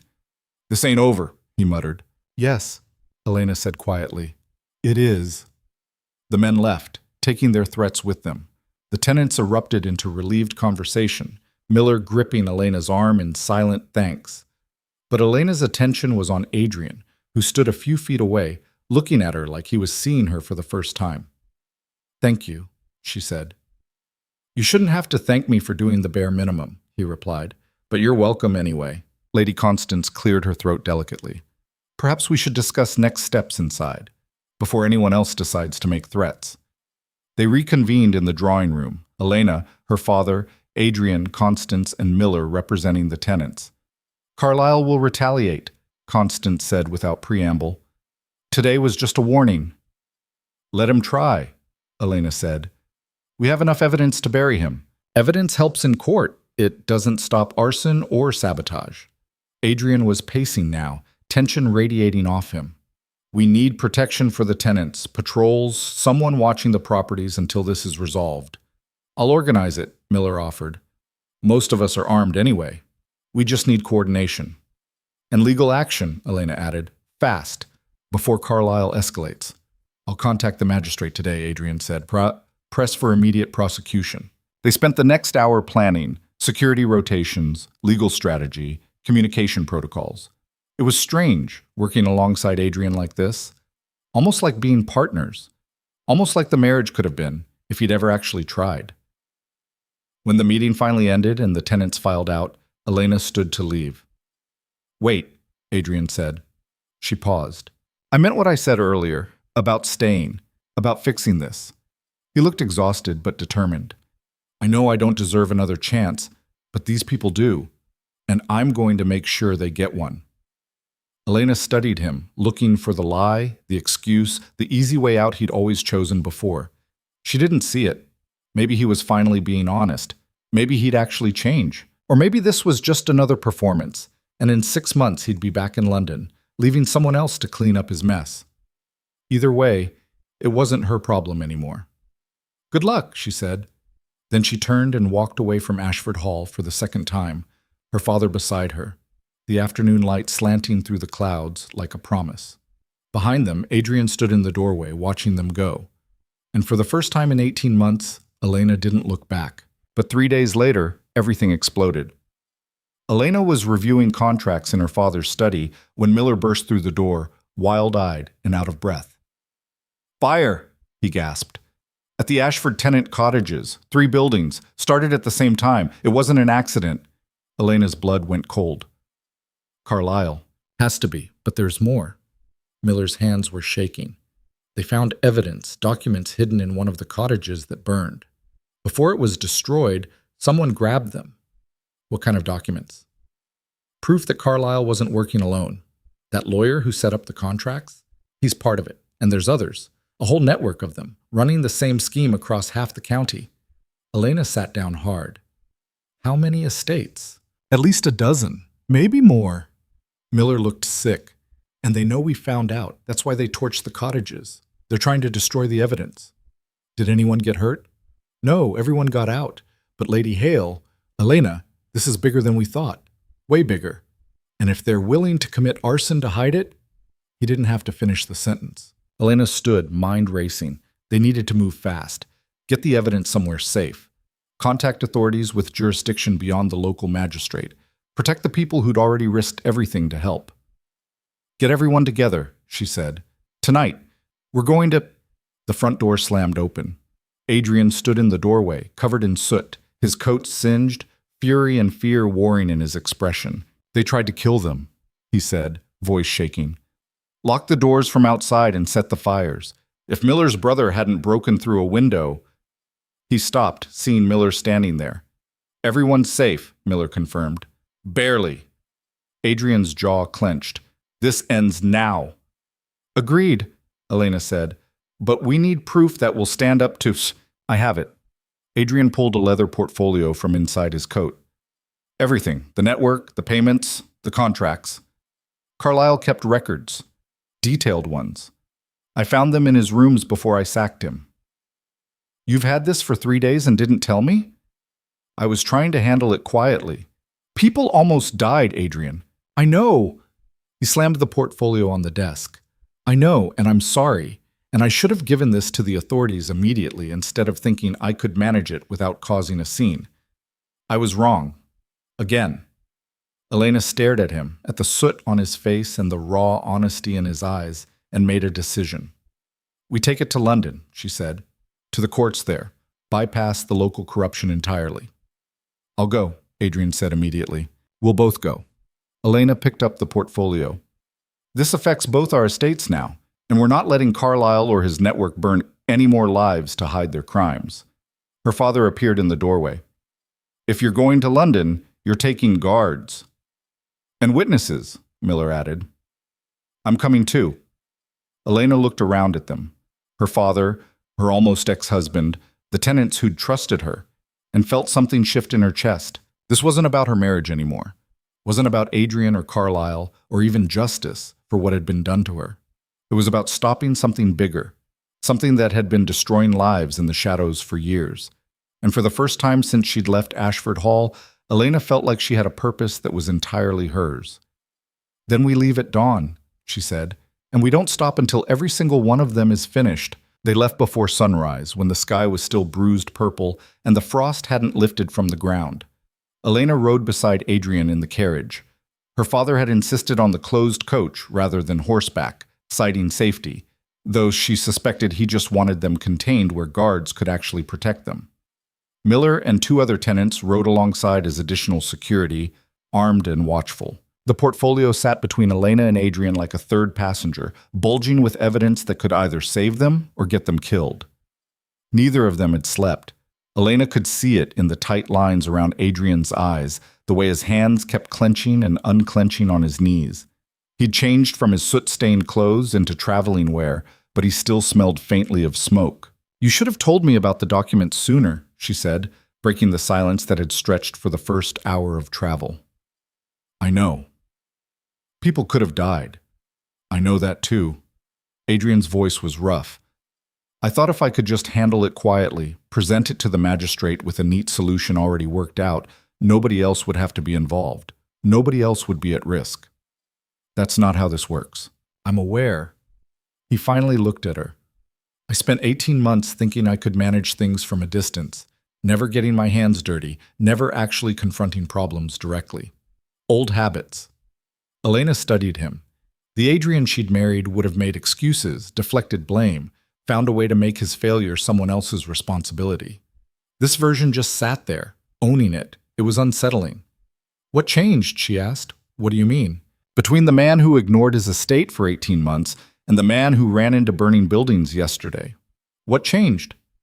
Adrian was quiet for a long moment, staring out the window at the passing countryside. You did. Or rather, you leaving did. I don't understand. When you were there, I could pretend everything was fine. You fixed problems before I even knew they existed. You kept everything running smoothly enough that I never had to face how useless I actually was. He turned back to her. But when you left, it all fell apart. Within days, I had tenants showing up with complaints I didn't know how to handle, contracts I couldn't interpret, decisions I had no idea how to make. And I realized, finally, stupidly, how much I'd been depending on you to be the adult while I played at being a lord. So you're saying I enabled you? No, I'm saying I took advantage of your competence to avoid developing my own. Adrian's jaw tightened. And when your letters started circulating, when people started asking me questions about my own estate that I couldn't answer, I had to face exactly how pathetic that was. Elena didn't know what to say to that. The carriage hit a rut, jostling them both. Outside, she could hear Miller calling out to the driver to watch the road. The tenants respect you now, she said finally. They didn't before. They shouldn't have before. I didn't deserve it. Adrian picked up the portfolio, weighing it in his hands. But maybe if I actually do something with this, if I follow through for once, I can start earning it. And if you can't? If the courts don't care, or Carlyle's connections run too deep, or we end up with nothing but targets on our backs, then at least I'll know I tried, that I actually stood up for something instead of just letting other people fight my battles. He met her eyes. The way you've been doing all along. The conversation died after that, both of them lost in their own thoughts as the miles rolled past. They stopped once to change horses and grab food at a coaching inn. Elena caught sight of herself in a mirror and barely recognized the woman staring back, hair escaping its pins, dark circles under her eyes, dressed in practical traveling clothes that would have mortified Lady Constance. She looked alive. Miller appeared at her elbow as she was ordering tea. You holding up? Better than I expected. Elena accepted the cup from the innkeeper. You? Honestly? I'm terrified. He kept his voice low. We're about to accuse some very powerful people of serious crimes. If this goes wrong, it won't. You can't know that. No, Elena admitted, but I know sitting back and doing nothing guarantees they keep destroying lives. At least this way we have a chance. Miller studied her. You're different than you were, at Ashford, I mean, before. How so? You don't apologize anymore for taking up space, for having opinions, for existing loudly. He smiled slightly. It suits you. Elena felt something warm unfold in her chest. Thank you. Don't thank me yet. Wait until we're not all potentially on fire. They reached London by late afternoon, the city sprawling before them in a chaos of smoke and noise and humanity. Elena had been here a handful of times, for her wedding, for a few miserable social seasons where Adrian had paraded her around like a prize he'd already lost interest in. She'd hated it then. But riding in now, with purpose burning in her chest and evidence that could topple an entire criminal network, the city felt different, like a battlefield instead of a prison. Adrian directed them to a townhouse in a respectable but not ostentatious neighborhood. It belonged to a friend, he explained, who was currently abroad and had left him a key. We'll stay here tonight, he said as they climbed out of the carriage, stiff and sore from hours of travel. Tomorrow, we go to the courts. Not the magistrate? Miller asked. The magistrate is local, potentially compromised. We're going straight to the Lord Chancellor's office. Adrian grabbed the portfolio. They handle cases involving widespread corruption. This qualifies. Inside, the townhouse was dusty but serviceable. Elena claimed a room on the second floor and immediately set about reviewing the documents again, cross-referencing Carlyle's records with her own notes. The scope of it was staggering. 12 estates, possibly more. Years of coordinated theft dressed up as legitimate business. Lawyers, estate managers, even a few local officials all working together to systematically rob landowners who were either too trusting, too absent, or too incompetent to notice. Adrian had been all three. A knock at the door interrupted her reading. Come in. Adrian entered carrying a tray with tea and sandwiches. You need to eat. I'm working. You can do both. He set the tray down and gestured at the papers spread across the bed. Find anything new? 3 more estates than we originally thought. And look at this. Elena pointed at a column of figures. The payments all route through the same banking house. If we can get those records, we can track exactly where the money went and who benefited. Adrian leaned over her shoulder, studying the page. That's brilliant. It's basic accounting, which you understand and I don't. Elena glanced up at him. He was close enough that she could see the exhaustion etched into his face, the way he was holding himself too carefully, like he might break if he relaxed. When's the last time you slept? She asked. I could ask you the same thing. I asked first. Adrian sighed and sat down on the edge of the bed, careful not to disturb her papers. The night before you left. Really slept, I mean. Since then, it's been an hour here, 2 there. Mostly I just lie awake thinking about all the ways I've failed. That's not productive. No. But it's honest. He rubbed his face. I keep replaying it. Every moment I chose comfort over responsibility. Every time you tried to tell me something was wrong and I changed the subject. His voice cracked. Every time I whispered her name instead of yours. Elena went very still. You remember that? I didn't. Not at first. But you mentioned it during our fight, and I started thinking about my dreams, and he looked at her, miserable. I've been using Vivian as an excuse, a way to avoid being present in my actual life. She was safe because she was imaginary. The real woman married someone else and moved on years ago, but the fantasy of her let me pretend I was tragic and romantic instead of just cowardly and lazy. Why are you telling me this? Because you deserve to know, and because I'm trying, badly, probably, to stop lying to myself about who I am and what I've done. Adrian stood abruptly. I'll let you work. Just, please eat something. He was halfway to the door when Elena spoke. Adrian? He stopped, not turning around. What you said, about trying to be better. I believe you. She kept her voice steady. I don't know if it's enough. I don't know if we can fix what's broken between us, but I believe you're trying. His shoulders relaxed slightly. Thank you. After he left, Elena stared at the closed door for a long time. Then she picked up a sandwich and went back to work. The next morning, they presented themselves at the Lord Chancellor's office at precisely 9 o'clock. The building was imposing, all marble columns and vaulted ceilings designed to remind visitors that they stood in the presence of authority. Elena had worn her most severe dress, dark blue with minimal ornamentation, her hair pulled back so tightly it made her scalp ache. She looked like someone to be taken seriously. Adrian stood beside her in formal court dress, the portfolio under his arm, his expression set in lines of grim determination. Miller and the other tenants waited outside. They'd wanted to come in, but Adrian had convinced them it would be better to have just the two of them make the initial presentation. Less chance of being dismissed as a mob. The clerk who met them was young, officious, and clearly skeptical.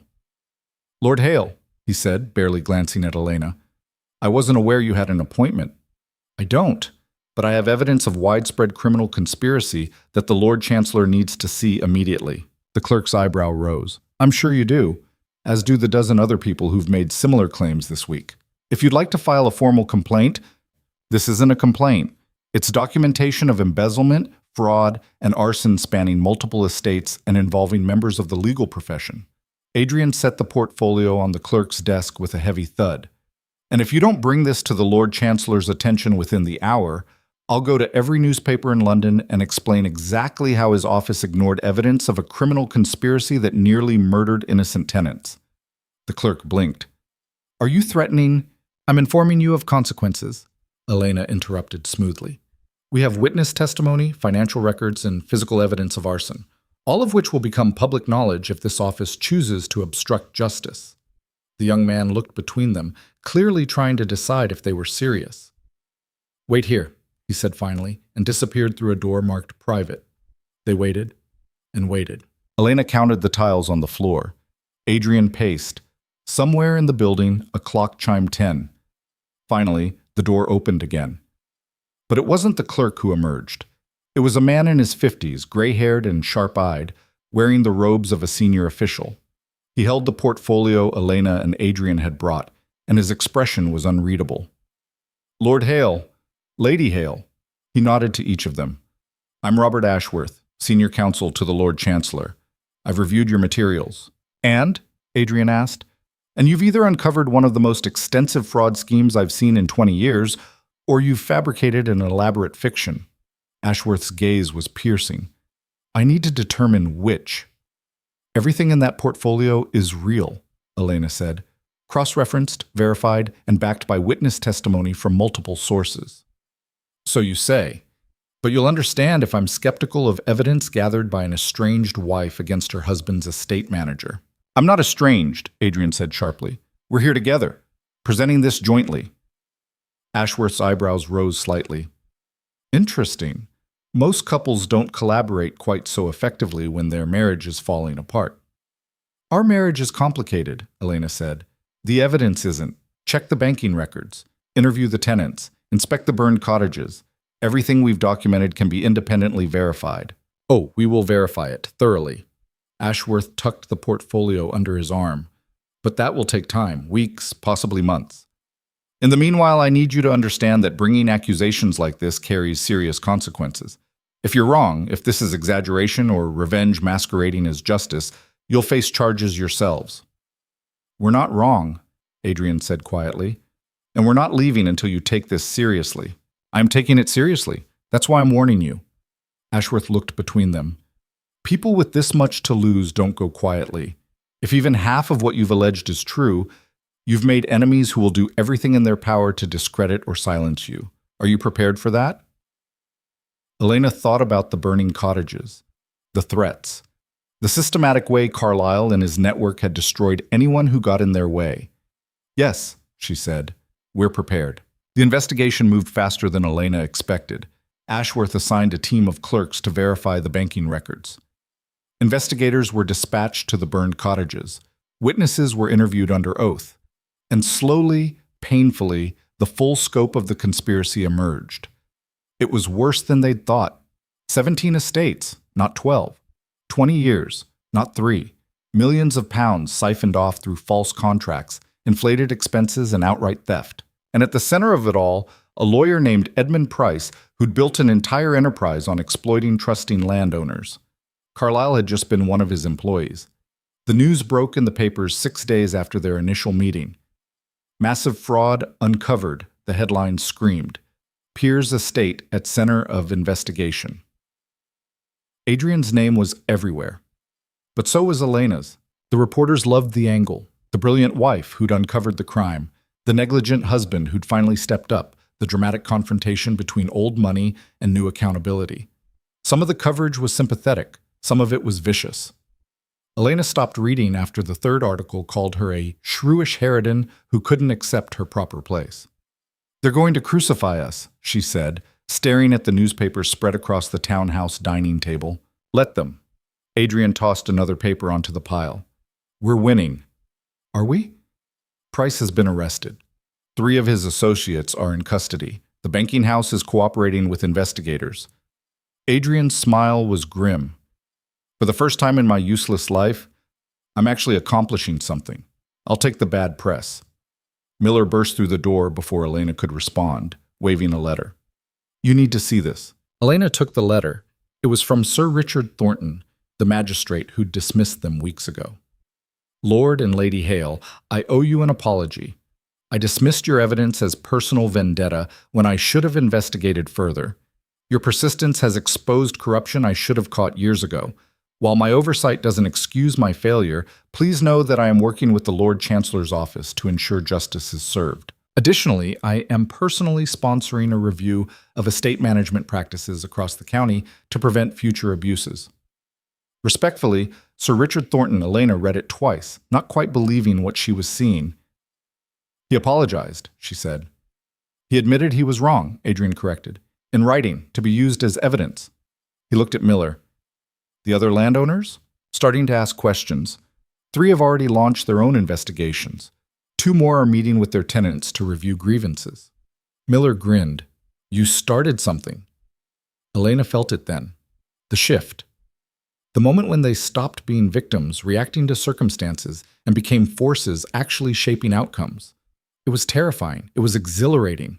"We need to stay ahead of this," she said, mind already racing. "If other estates are investigating, they'll need frameworks, standards, ways to verify their managers aren't corrupt." "You want to create oversight structures," Adrian said slowly. "I want to make sure this can't happen again. Not just at Ashford, but anywhere." Elena started pacing, ideas cascading.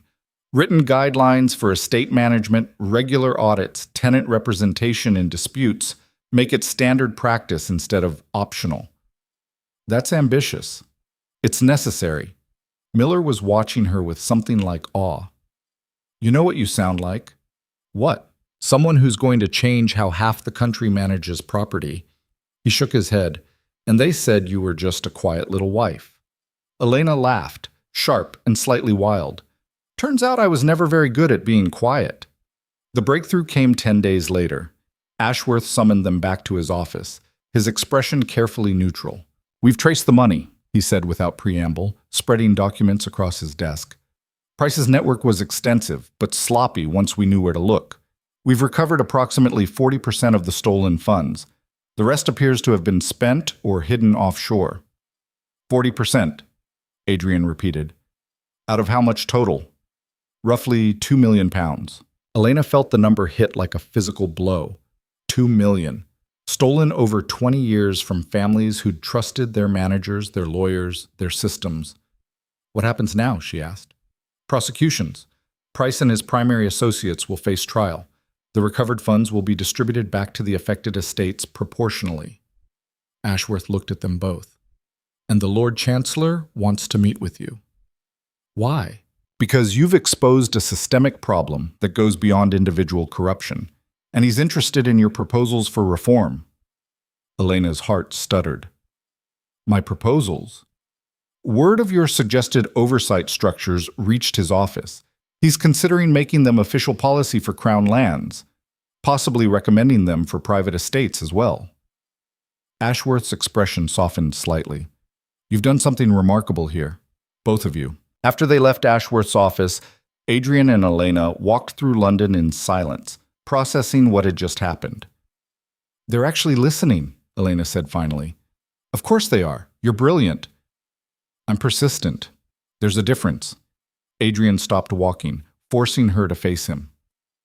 No, you're brilliant. You always have been. I was just too stupid and self-absorbed to see it. Elena studied his face, looking for the lie, the performance, the easy words he'd always relied on. She saw only truth. What happens now? She asked. With us, I mean. Adrian was quiet for a long moment. I don't know. I want to say we can fix this, that we can go back and start over and build something real this time. But I don't know if that's possible. It's not. He flinched.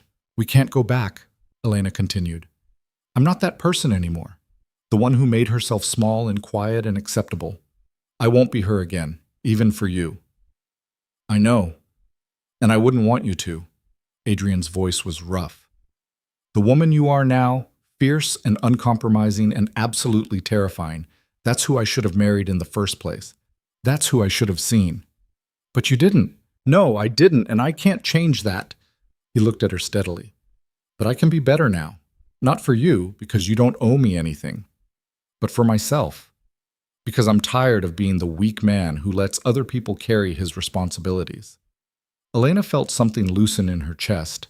Not forgiveness exactly, but maybe the beginning of understanding. I need time, she said. To figure out who I am outside of being your wife. To build something that's entirely mine. I know. And I need you to actually follow through. Not just with the reforms, but with being present. With doing the work instead of delegating it and hoping for the best. I will. Adrian's jaw set. I swear to you, I will. Then maybe... Elena stopped, not quite ready to finish the thought. Maybe? Adrian prompted gently. Maybe eventually we can figure out if there's anything left worth saving. But not now. Not while everything's still raw. I'll wait, Adrian said simply. However long it takes.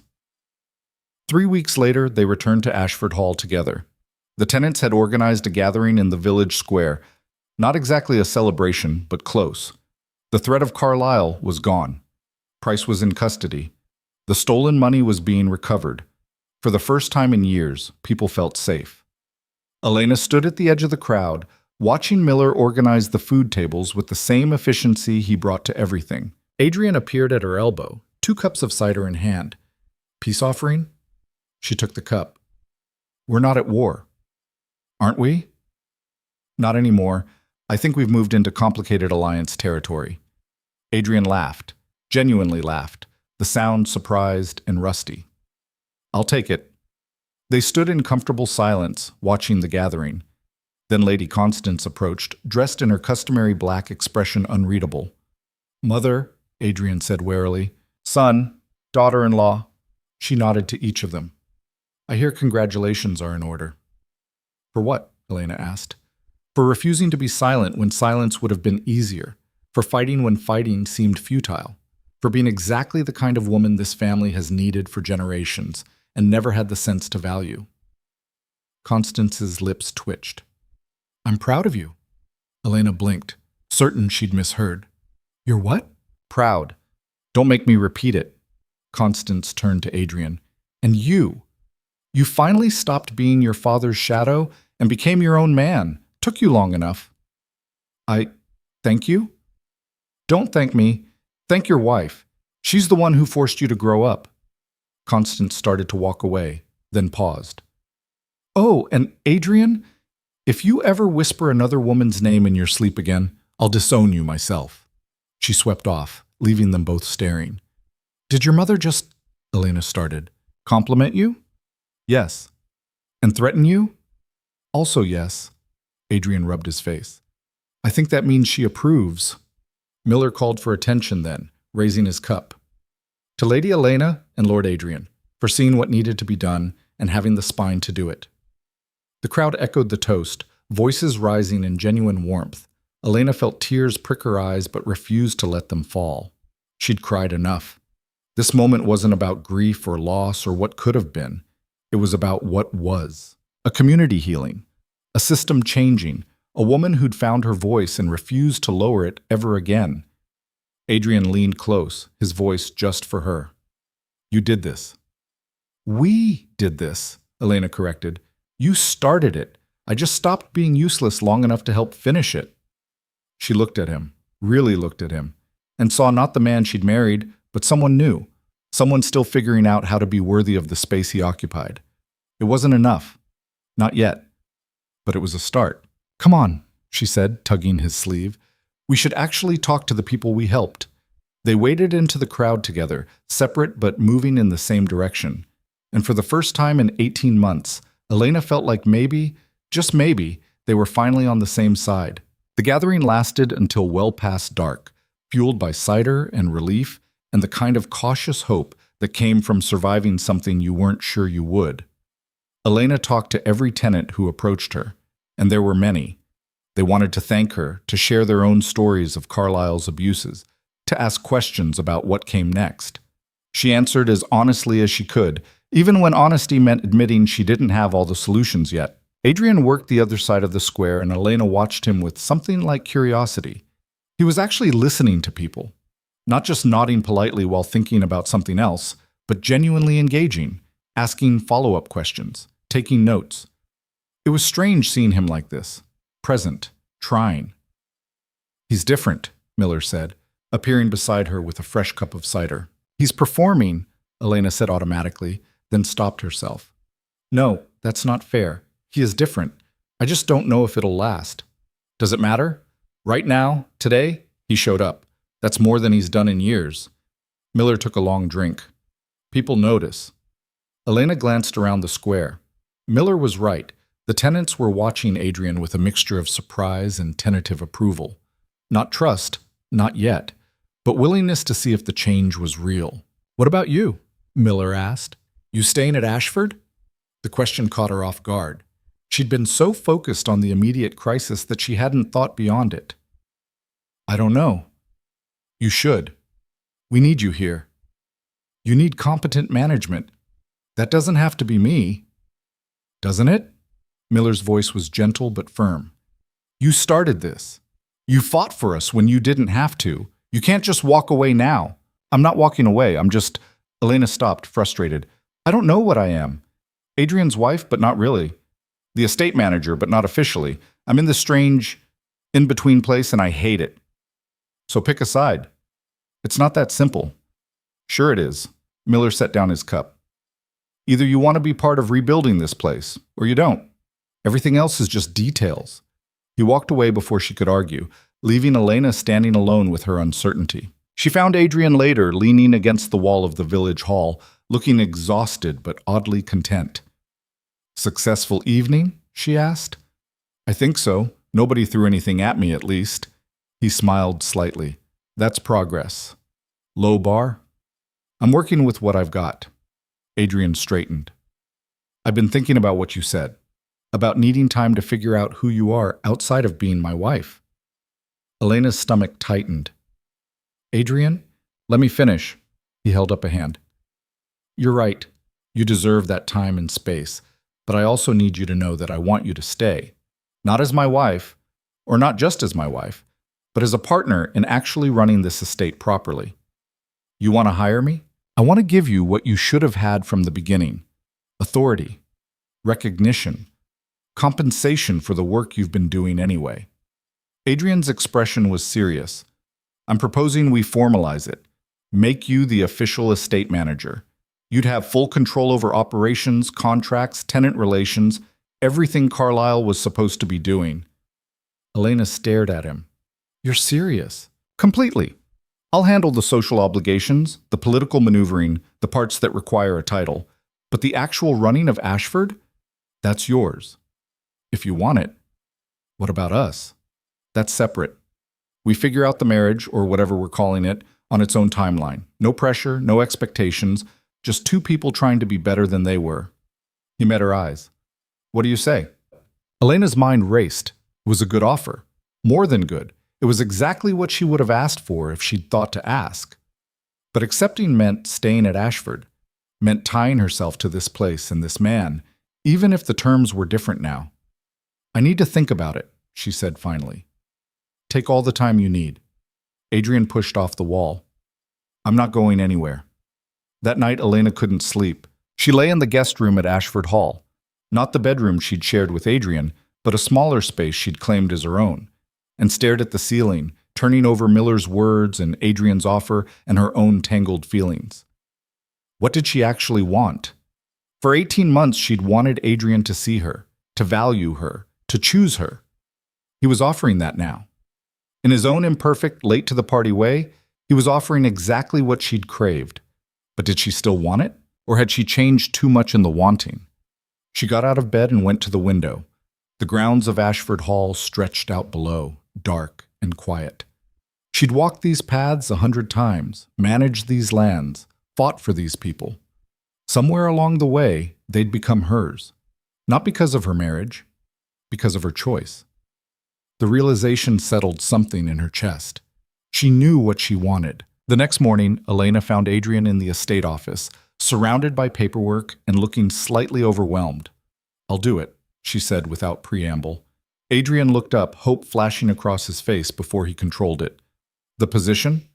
"Yes, but I have conditions." "Name them." Elena pulled out a chair and sat across from him. "First, I want it in writing. A formal contract with my name, my title, and my salary clearly stated." "Done." "Second, I want autonomy. You don't override my decisions about estate management. If we disagree, we discuss it like equals, not like a lord instructing his subordinate." "Agreed." "Third, I want the tenants to have official representation, a council that meets quarterly to raise concerns and have input on policies that affect them." Adrian hesitated, then nodded. "That's actually a good idea. It'll prevent another Carlisle situation." "Fourth," Elena took a breath, "I want my own residence. Not here in the main house. One of the cottages on the property renovated for my use. Somewhere that's mine." Adrian's expression flickered, hurt, maybe, or disappointment, but he kept his voice steady. "May I ask why?"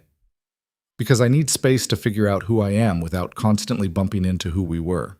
And because if we're going to rebuild anything between us, it can't be in rooms full of memories of me being invisible." "I understand." Adrian's jaw tightened. "You can have Rosedale Cottage. It's been empty for years, but it's structurally sound. We can have it renovated however you want." "Thank you." They sat in silence for a moment, the weight of what they were agreeing to settling between them. "For what it's worth," Adrian said quietly, "I think you're right. About all of it. You deserve your own space, your own authority, your own life that isn't defined by being attached to me." "I'm glad you see that. I wish I'd seen it 18 months ago. Or before we married, or literally any time before you had to leave to make me pay attention." He rubbed his face. "But better late than never, I suppose." "That depends on what you do with it," Elena said. "Seeing the problem is one thing. Actually changing is another." "Then watch me change." It wasn't a promise. It was a challenge. Elena found herself smiling despite everything. "I will." The trial of Edmund Price and his associates began in late December. Elena and Adrian attended every day of proceedings, sitting in the gallery with Miller and several other tenants who'd traveled to London to see justice done. The evidence was overwhelming. Documents, testimony, financial records, all of it pointing to a conspiracy that had stolen from families, destroyed livelihoods, and corrupted the system meant to protect property rights. Price's defense tried to paint him as a legitimate businessman who'd been betrayed by rogue employees. But the prosecution, led by a fierce woman named Margaret Hastings, who reminded Elena forcefully of herself, systematically dismantled every argument. "The defendant didn't just enable this fraud," Hastings said in her closing statement, her voice carrying through the courtroom. "He orchestrated it. He built a network specifically designed to exploit the trust landowners placed in their professional advisors. And when confronted with evidence of wrongdoing, he ordered arson to destroy that evidence and intimidate witnesses." The jury deliberated for less than 4 hours. Guilty on all counts. The courtroom erupted, some people cheering, others protesting, absolute chaos. Elena sat frozen, feeling the verdict wash over her like a wave. They'd won. Actually, truly won. Adrian grabbed her hand, squeezing hard. "We did it. The jury did it. The jury had evidence because you refused to let this go." His voice was rough with emotion. "This is your victory, Elena. Own it." Miller was openly crying, not bothering to hide it. Other tenants were embracing, laughing, releasing months of tension in one cathartic moment. Elena felt tears sliding down her own face and didn't try to stop them. Outside the courthouse, reporters swarmed them. "Lady Hale, how do you feel about the verdict?" "Lord Hale, what's next for Ashford Estate? Is it true you've been estranged from your husband throughout this investigation?" Elena stepped forward before Adrian could answer. The verdict is a victory for every family that was stolen from, for every tenant who was intimidated into silence, for every person who believed the system couldn't be challenged.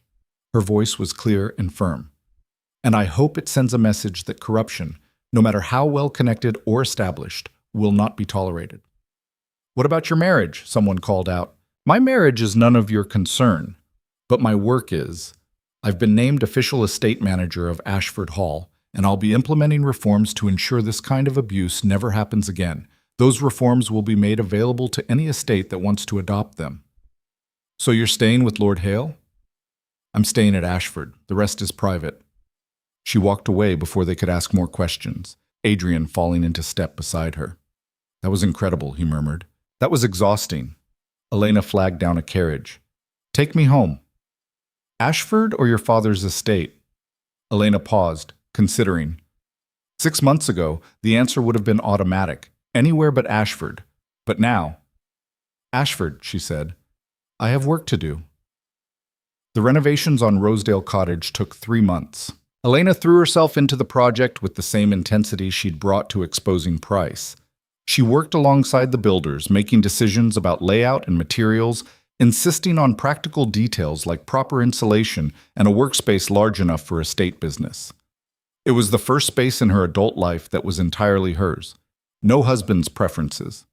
No mother-in-law's opinions. No expectations of what a lady's residence should look like. Just Elena, building something from the ground up.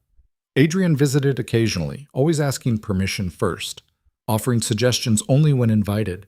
He was trying so hard to respect her boundaries that it was almost painful to watch. "You don't have to treat me like I'll shatter if you express an opinion," she said one afternoon while reviewing paint samples. "I'm trying to give you space. There's space and there's absence. You can be present without being controlling." Elena set down the samples. "Talk to me like a person, Adrian, not like a fragile thing you're afraid to touch." "I don't know how to do that without falling back into old patterns." "Then learn. We're both learning." She softened slightly. "I appreciate the effort, really. But you're overcorrecting. I need a partner who can have opinions and disagreements and still respect when I make final decisions, not someone who just agrees with everything to avoid conflict." Adrian was quiet for a long moment. "I think that's the first time you've called me a partner." "Well, that's what we're building toward, isn't it?" Elena picked up a blue sample. "What do you think of this color?" "I think it's too dark for a workspace. You'll strain your eyes reading in that light." He pointed to a lighter shade. "This one would be better." You're right." Elena marked the lighter color. "See? That wasn't so hard." Adrian smiled, genuinely smiled, the expression reaching his eyes. Progress. One decision at a time. The cottage was finished in early March, just as the first hints of spring started appearing in the gardens. Elena moved in with minimal fanfare, just her clothes, her books, her mother's cameo, and the documents that had started everything. She stood in the middle of her new sitting room and felt something settle in her chest. Peace. Not happiness, not yet, but the kind of quiet contentment that came from having a space that reflected who she actually was instead of who she was supposed to be. That evening, Adrian knocked on her door holding a bottle of wine and looking uncertain. "Housewarming gift?" he offered. Elena stepped back to let him in. "You didn't have to. I wanted to." He looked around the cottage, taking in the practical furniture, the desk covered in estate paperwork, the complete absence of decorative nonsense. "It suits you." "Thank you." They opened the wine and sat in her small dining area, conversation flowing easier than it had in months. Adrian told her about the latest tenant meeting. He'd been running them himself, with only occasional input from Elena, and she told him about the drainage problem on the eastern fields that needed addressing before the spring rains. It was domestic, normal, the kind of conversation they should have been having all along. "I talked to Vivian," Adrian said suddenly. Elena went still. What? I wrote to her, asked to meet. We had coffee last week in London. He stared at his wine. I needed to stop making her into something she wasn't. A fantasy. An excuse. And she's just a person. Someone I cared about once, who made her own choices, who's perfectly happy with the life she built without me. Adrian looked up. She told me I was an idiot for not appreciating what I had, that you sounded remarkable based on everything she'd read about the trial. Elena didn't know what to say to that. I'm letting her go, Adrian continued. Really letting her go. No more dreams about what could have been. No more using her memory to avoid being present. He met Elena's eyes. I'm choosing to be here, now, with you, if you'll have me. I'm not ready, Elena said quietly. I know. I don't know if I'll ever be ready to go back to being your wife the way we were. I'm not asking you to. Adrian reached across the table but didn't touch her, just left his hand there as an offering. I'm asking if you'd consider building something new. No expectations, no assumptions. Just two people trying to figure out if they can be partners in more than just estate management. Elena looked at his hand, at the man offering it, at the uncertain future stretching ahead. She thought about the woman she'd been at 4 a.m. that November morning. Silent, broken, desperate to be seen. She wasn't that woman anymore. She'd burned that version of herself down and built something stronger from the ashes. The question was whether Adrian could stand beside that stronger version without trying to dim her fire. Ask me again in 6 months, she said finally. Adrian's hand curled back toward himself, but he was smiling. Fair enough. 6 months later, on a warm September evening, Adrian found Elena in the estate office reviewing harvest projections. Working late? He asked from the doorway. Just finishing up. Elena set down her pen. What do you need? To ask you a question. Something in his tone made her look up. He was dressed nicely, not formal, but careful, like he'd put thought into it. What question? Adrian crossed the room and sat across from her desk. Not looming, not presuming, just waiting. 6 months ago, you told me to ask you again, so I'm asking. He took a breath. Elena Whitmore Hale, or just Whitmore if you prefer, would you consider giving us an actual chance? Not to go back to what we were, but to build something new, something honest, something where I actually see you, and you don't have to fight to be heard. Elena studied him. 6 months of watching him show up, of seeing him take tenant meetings seriously, review contracts personally, handle problems instead of delegating them away. 6 months of him respecting her space while staying present. 6 months of genuine effort. It wasn't perfect. He still fell back into old patterns sometimes, still caught himself about to make assumptions or dismiss concerns. But he noticed now, corrected himself, tried to do better. What would that look like? She asked. I don't know exactly, but I know what it wouldn't look like. Me ignoring you. Me expecting you to be quiet. Me choosing comfort over actually being married to you. Adrian leaned forward. I love you, the real you. The fierce, terrifying, brilliant woman who sees through all my weak excuses and demands I be better. And I want to spend the rest of my life proving I'm worthy of standing beside you. Elena felt her breath catch. In 18 months of marriage, he had never said he loved her. Not once. You love me, she repeated. Desperately, completely. In a way that makes me realize I never understood what love was before. His voice cracked. I know I don't deserve another chance. I know I've squandered every right to your trust. But I'm asking anyway because the alternative is spending my life knowing I let you go without ever really fighting for you. Elena stood and walked around the desk. Adrian stayed seated, watching her with something like hope and terror warring in his expression. She cupped his face in her hands, forcing him to meet her eyes. I'm not the woman you married, she said. Thank God for that. I'm loud. I have opinions. I will fight you when I think you're wrong. I'm counting on it. I will never again make myself smaller to fit into someone else's vision of who I should be. Good. You shouldn't. Adrian's hands came up to cover hers. I don't want you smaller. I want you exactly as you are, taking up space, demanding better, setting the world on fire when it needs burning. Elena felt tears threatening but didn't let them fall. If we do this, if we try again, it's on my terms. Name them. Equal partnership, Real communication. No more secrets or whispered names in the dark. Done.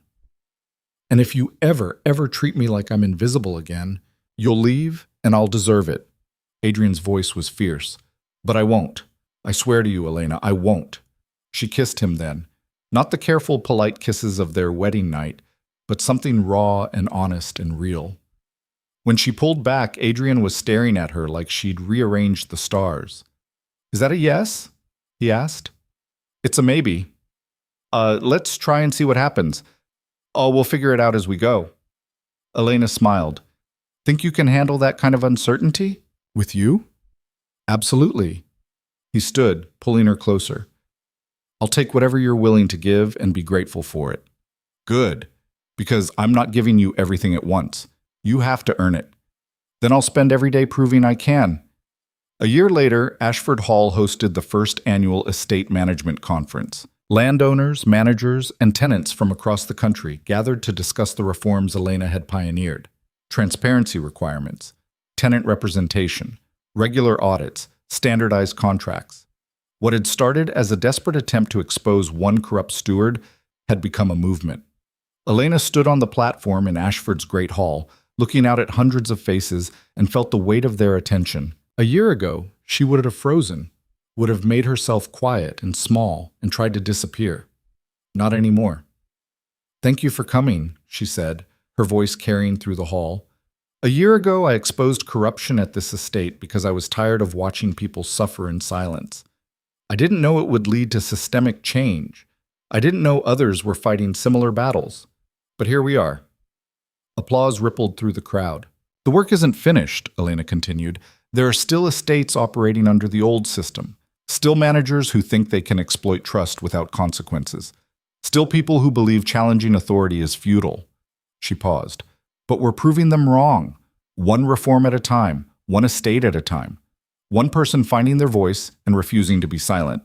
More applause, louder this time. Adrian stood at the back of the hall, watching his wife command the room with the same intensity she brought to everything. Lady Constance appeared beside him. She's magnificent. Yes, she is. You almost lost her. I know. Don't do it again. Constance's voice was sharp. That woman is the best thing that ever happened to this family. Treat her accordingly. I intend to. Adrian glanced at his mother. For the rest of my life. After the conference ended and the guests filtered out, Elena found Adrian waiting for her in the estate office. Successful day? He asked. Exhausting day, but yes. She collapsed into her chair. 3 more estates committed to implementing the reforms.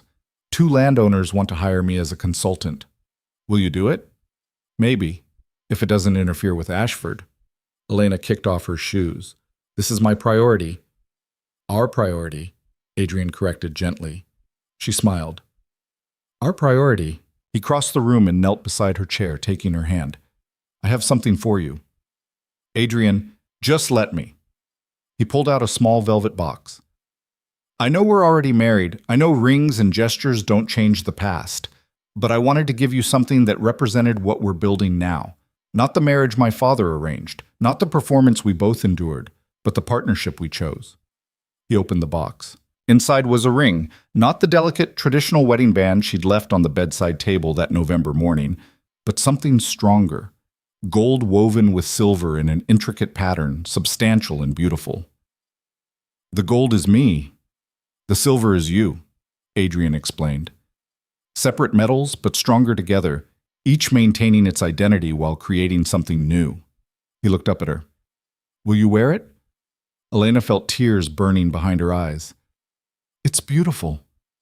Is that a yes? She held out her hand, letting him slide the ring onto her finger beside the simple band she'd eventually reclaimed. It's a yes. Adrian kissed her palm, then her wrist, then stood and pulled her into an embrace that felt like coming home. I love you, he murmured against her hair. I love you too. The words came easier now, felt true in a way they never had before. Even when you're an idiot, especially when I'm an idiot? Well, that would be most of the time, so it's convenient. She pulled back to look at him. But you're my idiot, and I wouldn't change that. Even knowing everything you know, everything I put you through? Elena thought about it, really thought about it. The pain had been real. The loneliness, the invisibility, the slow erosion of self, all of it had carved wounds that would never fully heal. But those wounds had also forced her to find strength she didn't know she had, to build something entirely her own, to become someone she was actually proud of being. "I wouldn't change me," she said finally, "and you're part of what made me into this. So no, I wouldn't change it."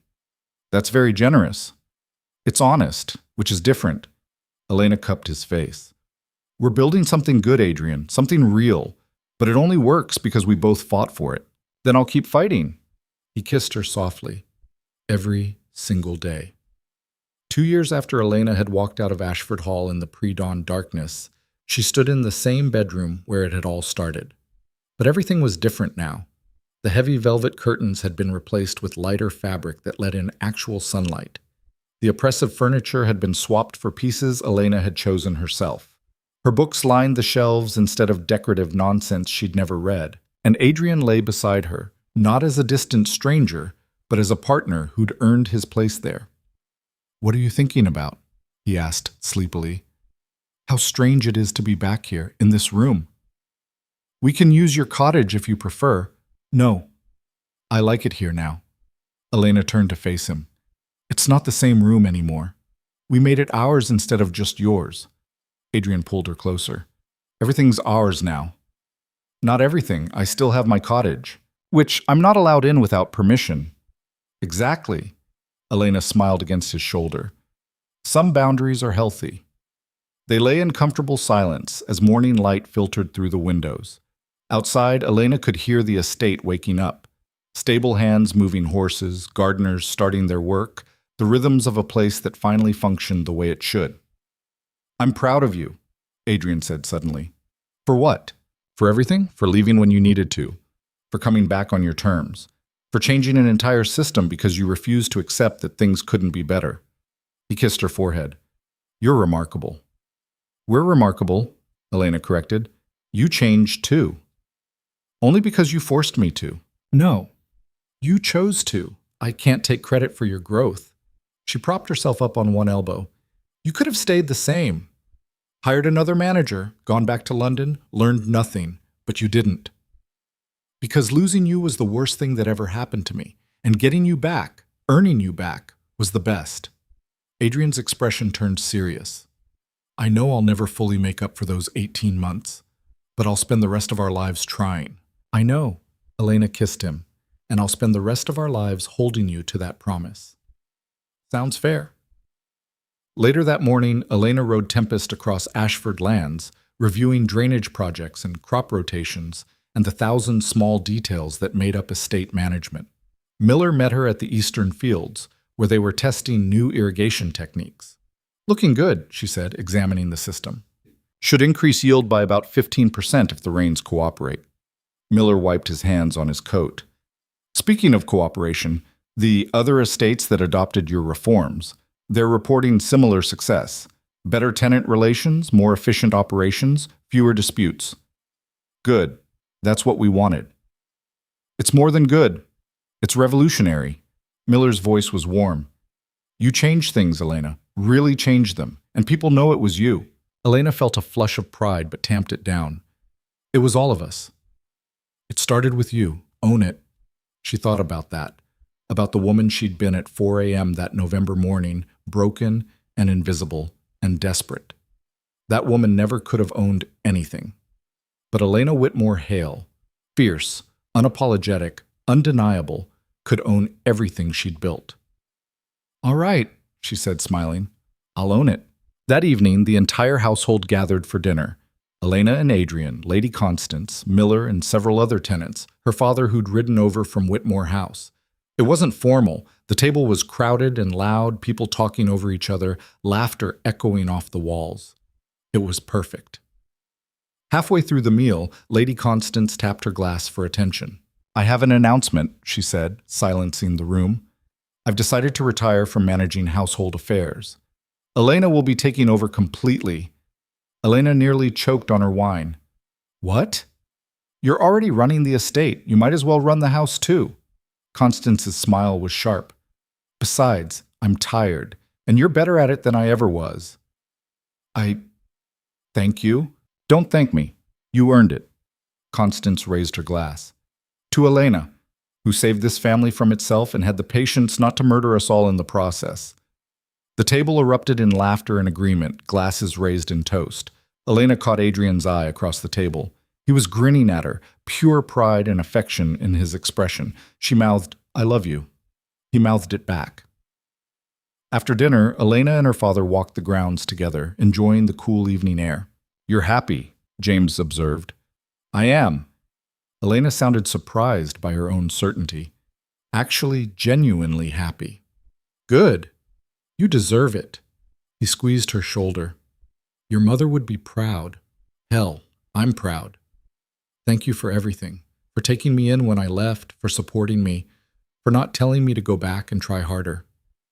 You're my daughter. I'll always support you, even when you're being terrifying and revolutionary." Elena laughed. "Especially then." They walked in comfortable silence until they reached Rosedale Cottage, Elena's sanctuary, her space apart. "Do you still need this?" her father asked. "The separate residence?" Elena considered. She spent most nights at the main house now, with Adrian, but knowing she had somewhere entirely hers, somewhere she could retreat to if she needed space. "Yes," she said. "I still need it. Maybe I always will." "That's not a failure, you know, needing your own space." "I know. It's just different from what I thought marriage would be." "Most things are." James kissed her forehead. "But you made it into something that works for you. That's all that matters." Later, Elena found Adrian waiting for her in their bedroom, reading by lamplight. He looked up when she entered. "Good walk?" "Very good." She started unpinning her hair. "Your mother announced she's retiring." "I heard. How do you feel about that?" "Terrified, honored, completely unprepared." Elena met his eyes in the mirror. "But I'll figure it out." "You always do." Adrian set down his book and came to help with her hair, gentle fingers working through the pins. "You know what today is?" "Tuesday?" "The 2-year anniversary of the day you left." Elena went still. She hadn't realized, hadn't been tracking it. 2 years, she repeated. 2 years since you walked out of this house because I wasn't worth staying for. 2 years since you reminded me that silence isn't strength and enduring isn't the same as loving. Adrian's hand stilled in her hair. "Best thing that ever happened to me." Elena turned to face him. "Your wife leaving you was the best thing that ever happened to you?" "My wife refusing to settle for less than she deserved was the best thing that ever happened to me." He cupped her face. "You saved yourself. And in doing so, you gave me a chance to save myself too." "That's very poetic." "I'm trying something new." "I noticed." Elena pulled him down for a kiss. "Keep trying. I like it." They fell into bed together, not with the desperate intensity of new lovers, but with the comfortable intimacy of partners who knew each other's bodies and hearts. Afterward, Elena lay against Adrian's chest, listening to his heartbeat slow. "Adrian?" "Hmm?" "Thank you." "For what?" "For becoming someone worth staying for." His arms tightened around her. "Thank you for staying." "Even when you're difficult?" "Especially when I'm difficult." Elena smiled in the darkness. "Then I'm not going anywhere." And she meant it. 3 years later, Elena stood in the same great hall where she'd given her first conference speech, but this time the room was decorated for celebration. Ashford's reforms had been adopted by over 50 estates. Tenant complaints had dropped by 70% across participating properties. The systematic corruption that had nearly destroyed families had been rooted out and replaced with accountability. And Elena Whitmore Hale had been named Reformer of the Year by the National Estate Management Society. She accepted the award wearing a dress she'd chosen herself, deep green silk that was elegant but practical, with pockets because she'd insisted on pockets, and spoke to a room full of people who'd come specifically to hear her. "When I started this," she said, "I wasn't trying to change the world. I was just trying to survive it. But somewhere along the way, I learned that surviving isn't enough. That accepting less than you deserve, staying silent when you should speak, making yourself small to avoid conflict, that's not peace. That's slow death." She paused, letting the words settle. "So I stopped surviving and started fighting. For myself first. Then for others who couldn't fight for themselves. And I learned that one person refusing to be silent can change everything. The applause was deafening. Adrian watched from the audience, tears streaming down his face that he didn't bother to hide. Beside him, Lady Constance dabbed at her own eyes with a handkerchief. She's magnificent. Yes, she is. You're lucky to have her. I know, every single day I know. After the ceremony, Elena found Adrian waiting for her outside. Proud of you, he said simply. I'm proud of us. She took his hand. We did this together. You did this. I just finally got out of your way. Elena laughed. That's growth. They walked through the gardens together, Elena still wearing her award medal, Adrian holding her free hand like he was afraid she might disappear if he let go. Do you ever think about that morning? He asked. When you left? Sometimes. What do you think about? Elena considered. I think about how terrified I was, how certain I was that leaving meant failing, how I didn't know if I'd ever feel whole again. She squeezed his hand. And I think about how wrong I was. Leaving wasn't failing. It was the first honest thing I'd done in 18 months. Do you regret coming back? No. Because I came back different, stronger, on my own terms. She stopped walking and turned to face him. You're not the man I married, and I'm not the woman you married, and that's the only reason this works. I love who you've become. I love who you're becoming. Elena pulled him closer. Every imperfect, works-in-progress bit of you. They kissed in the garden while the sun set over Ashford lands that thrived now, managed by people who were valued instead of exploited, governed by systems that prioritized accountability over convenience. Elena had done that, not the silent wife who'd endured neglect, not the broken woman who'd fled in darkness, but the force of nature she'd become when she finally stopped apologizing for taking up space. Later that night, Elena stood at the window of their bedroom. Hers and Adrian's, transformed into something that belonged to both of them, and looked out at the estate she'd saved. Adrian came up behind her, wrapping his arms around her waist. What are you thinking? He murmured. Elena leaned back against him, feeling the solid warmth of his presence, the certainty of his support. I'm thinking about fire, she said. Fire, how it destroys, but also how it purifies. Clears away deadwood so new growth can come. She turned in his arms. We burned down what we were and built something better from the ashes. And you're not sorry? Not even a little bit. Elena kissed him. Are you? Only sorry it took so long, that you had to fight so hard to make me see what was right in front of me. Adrian's voice was rough with emotion. But I see you now, all of you. And I will never stop seeing you. Good. Because I'm not going anywhere. Promise? Promise. They stood together in the window, watching the moon rise over lands that had almost been lost, a marriage that had almost died, a future that had almost never happened. But almost didn't matter anymore. What mattered was now. Was the fierce, imperfect love they'd built through honesty instead of performance. Was the partnership they'd forged through confrontation instead of silence. Was the woman Elena had become when she finally stopped waiting for permission to exist fully. And the man Adrian had become when he finally stopped being afraid of standing beside someone stronger than himself. Together, they'd transformed not just an estate, but an entire system. Together, they'd proven that change was possible. Together, they'd built something worth fighting for. And when the sun rose the next morning, Elena woke in Adrian's arms, smiled, and got to work. Because there was always more work to be done, more voices to amplify, more systems to challenge, more fire to set. And Elena Whitmore Hale, once silent, once invisible, once desperate to be seen, was done being quiet. She was done being anything less than exactly who she was meant to be. Undeniable, uncompromising, unstoppable. A force.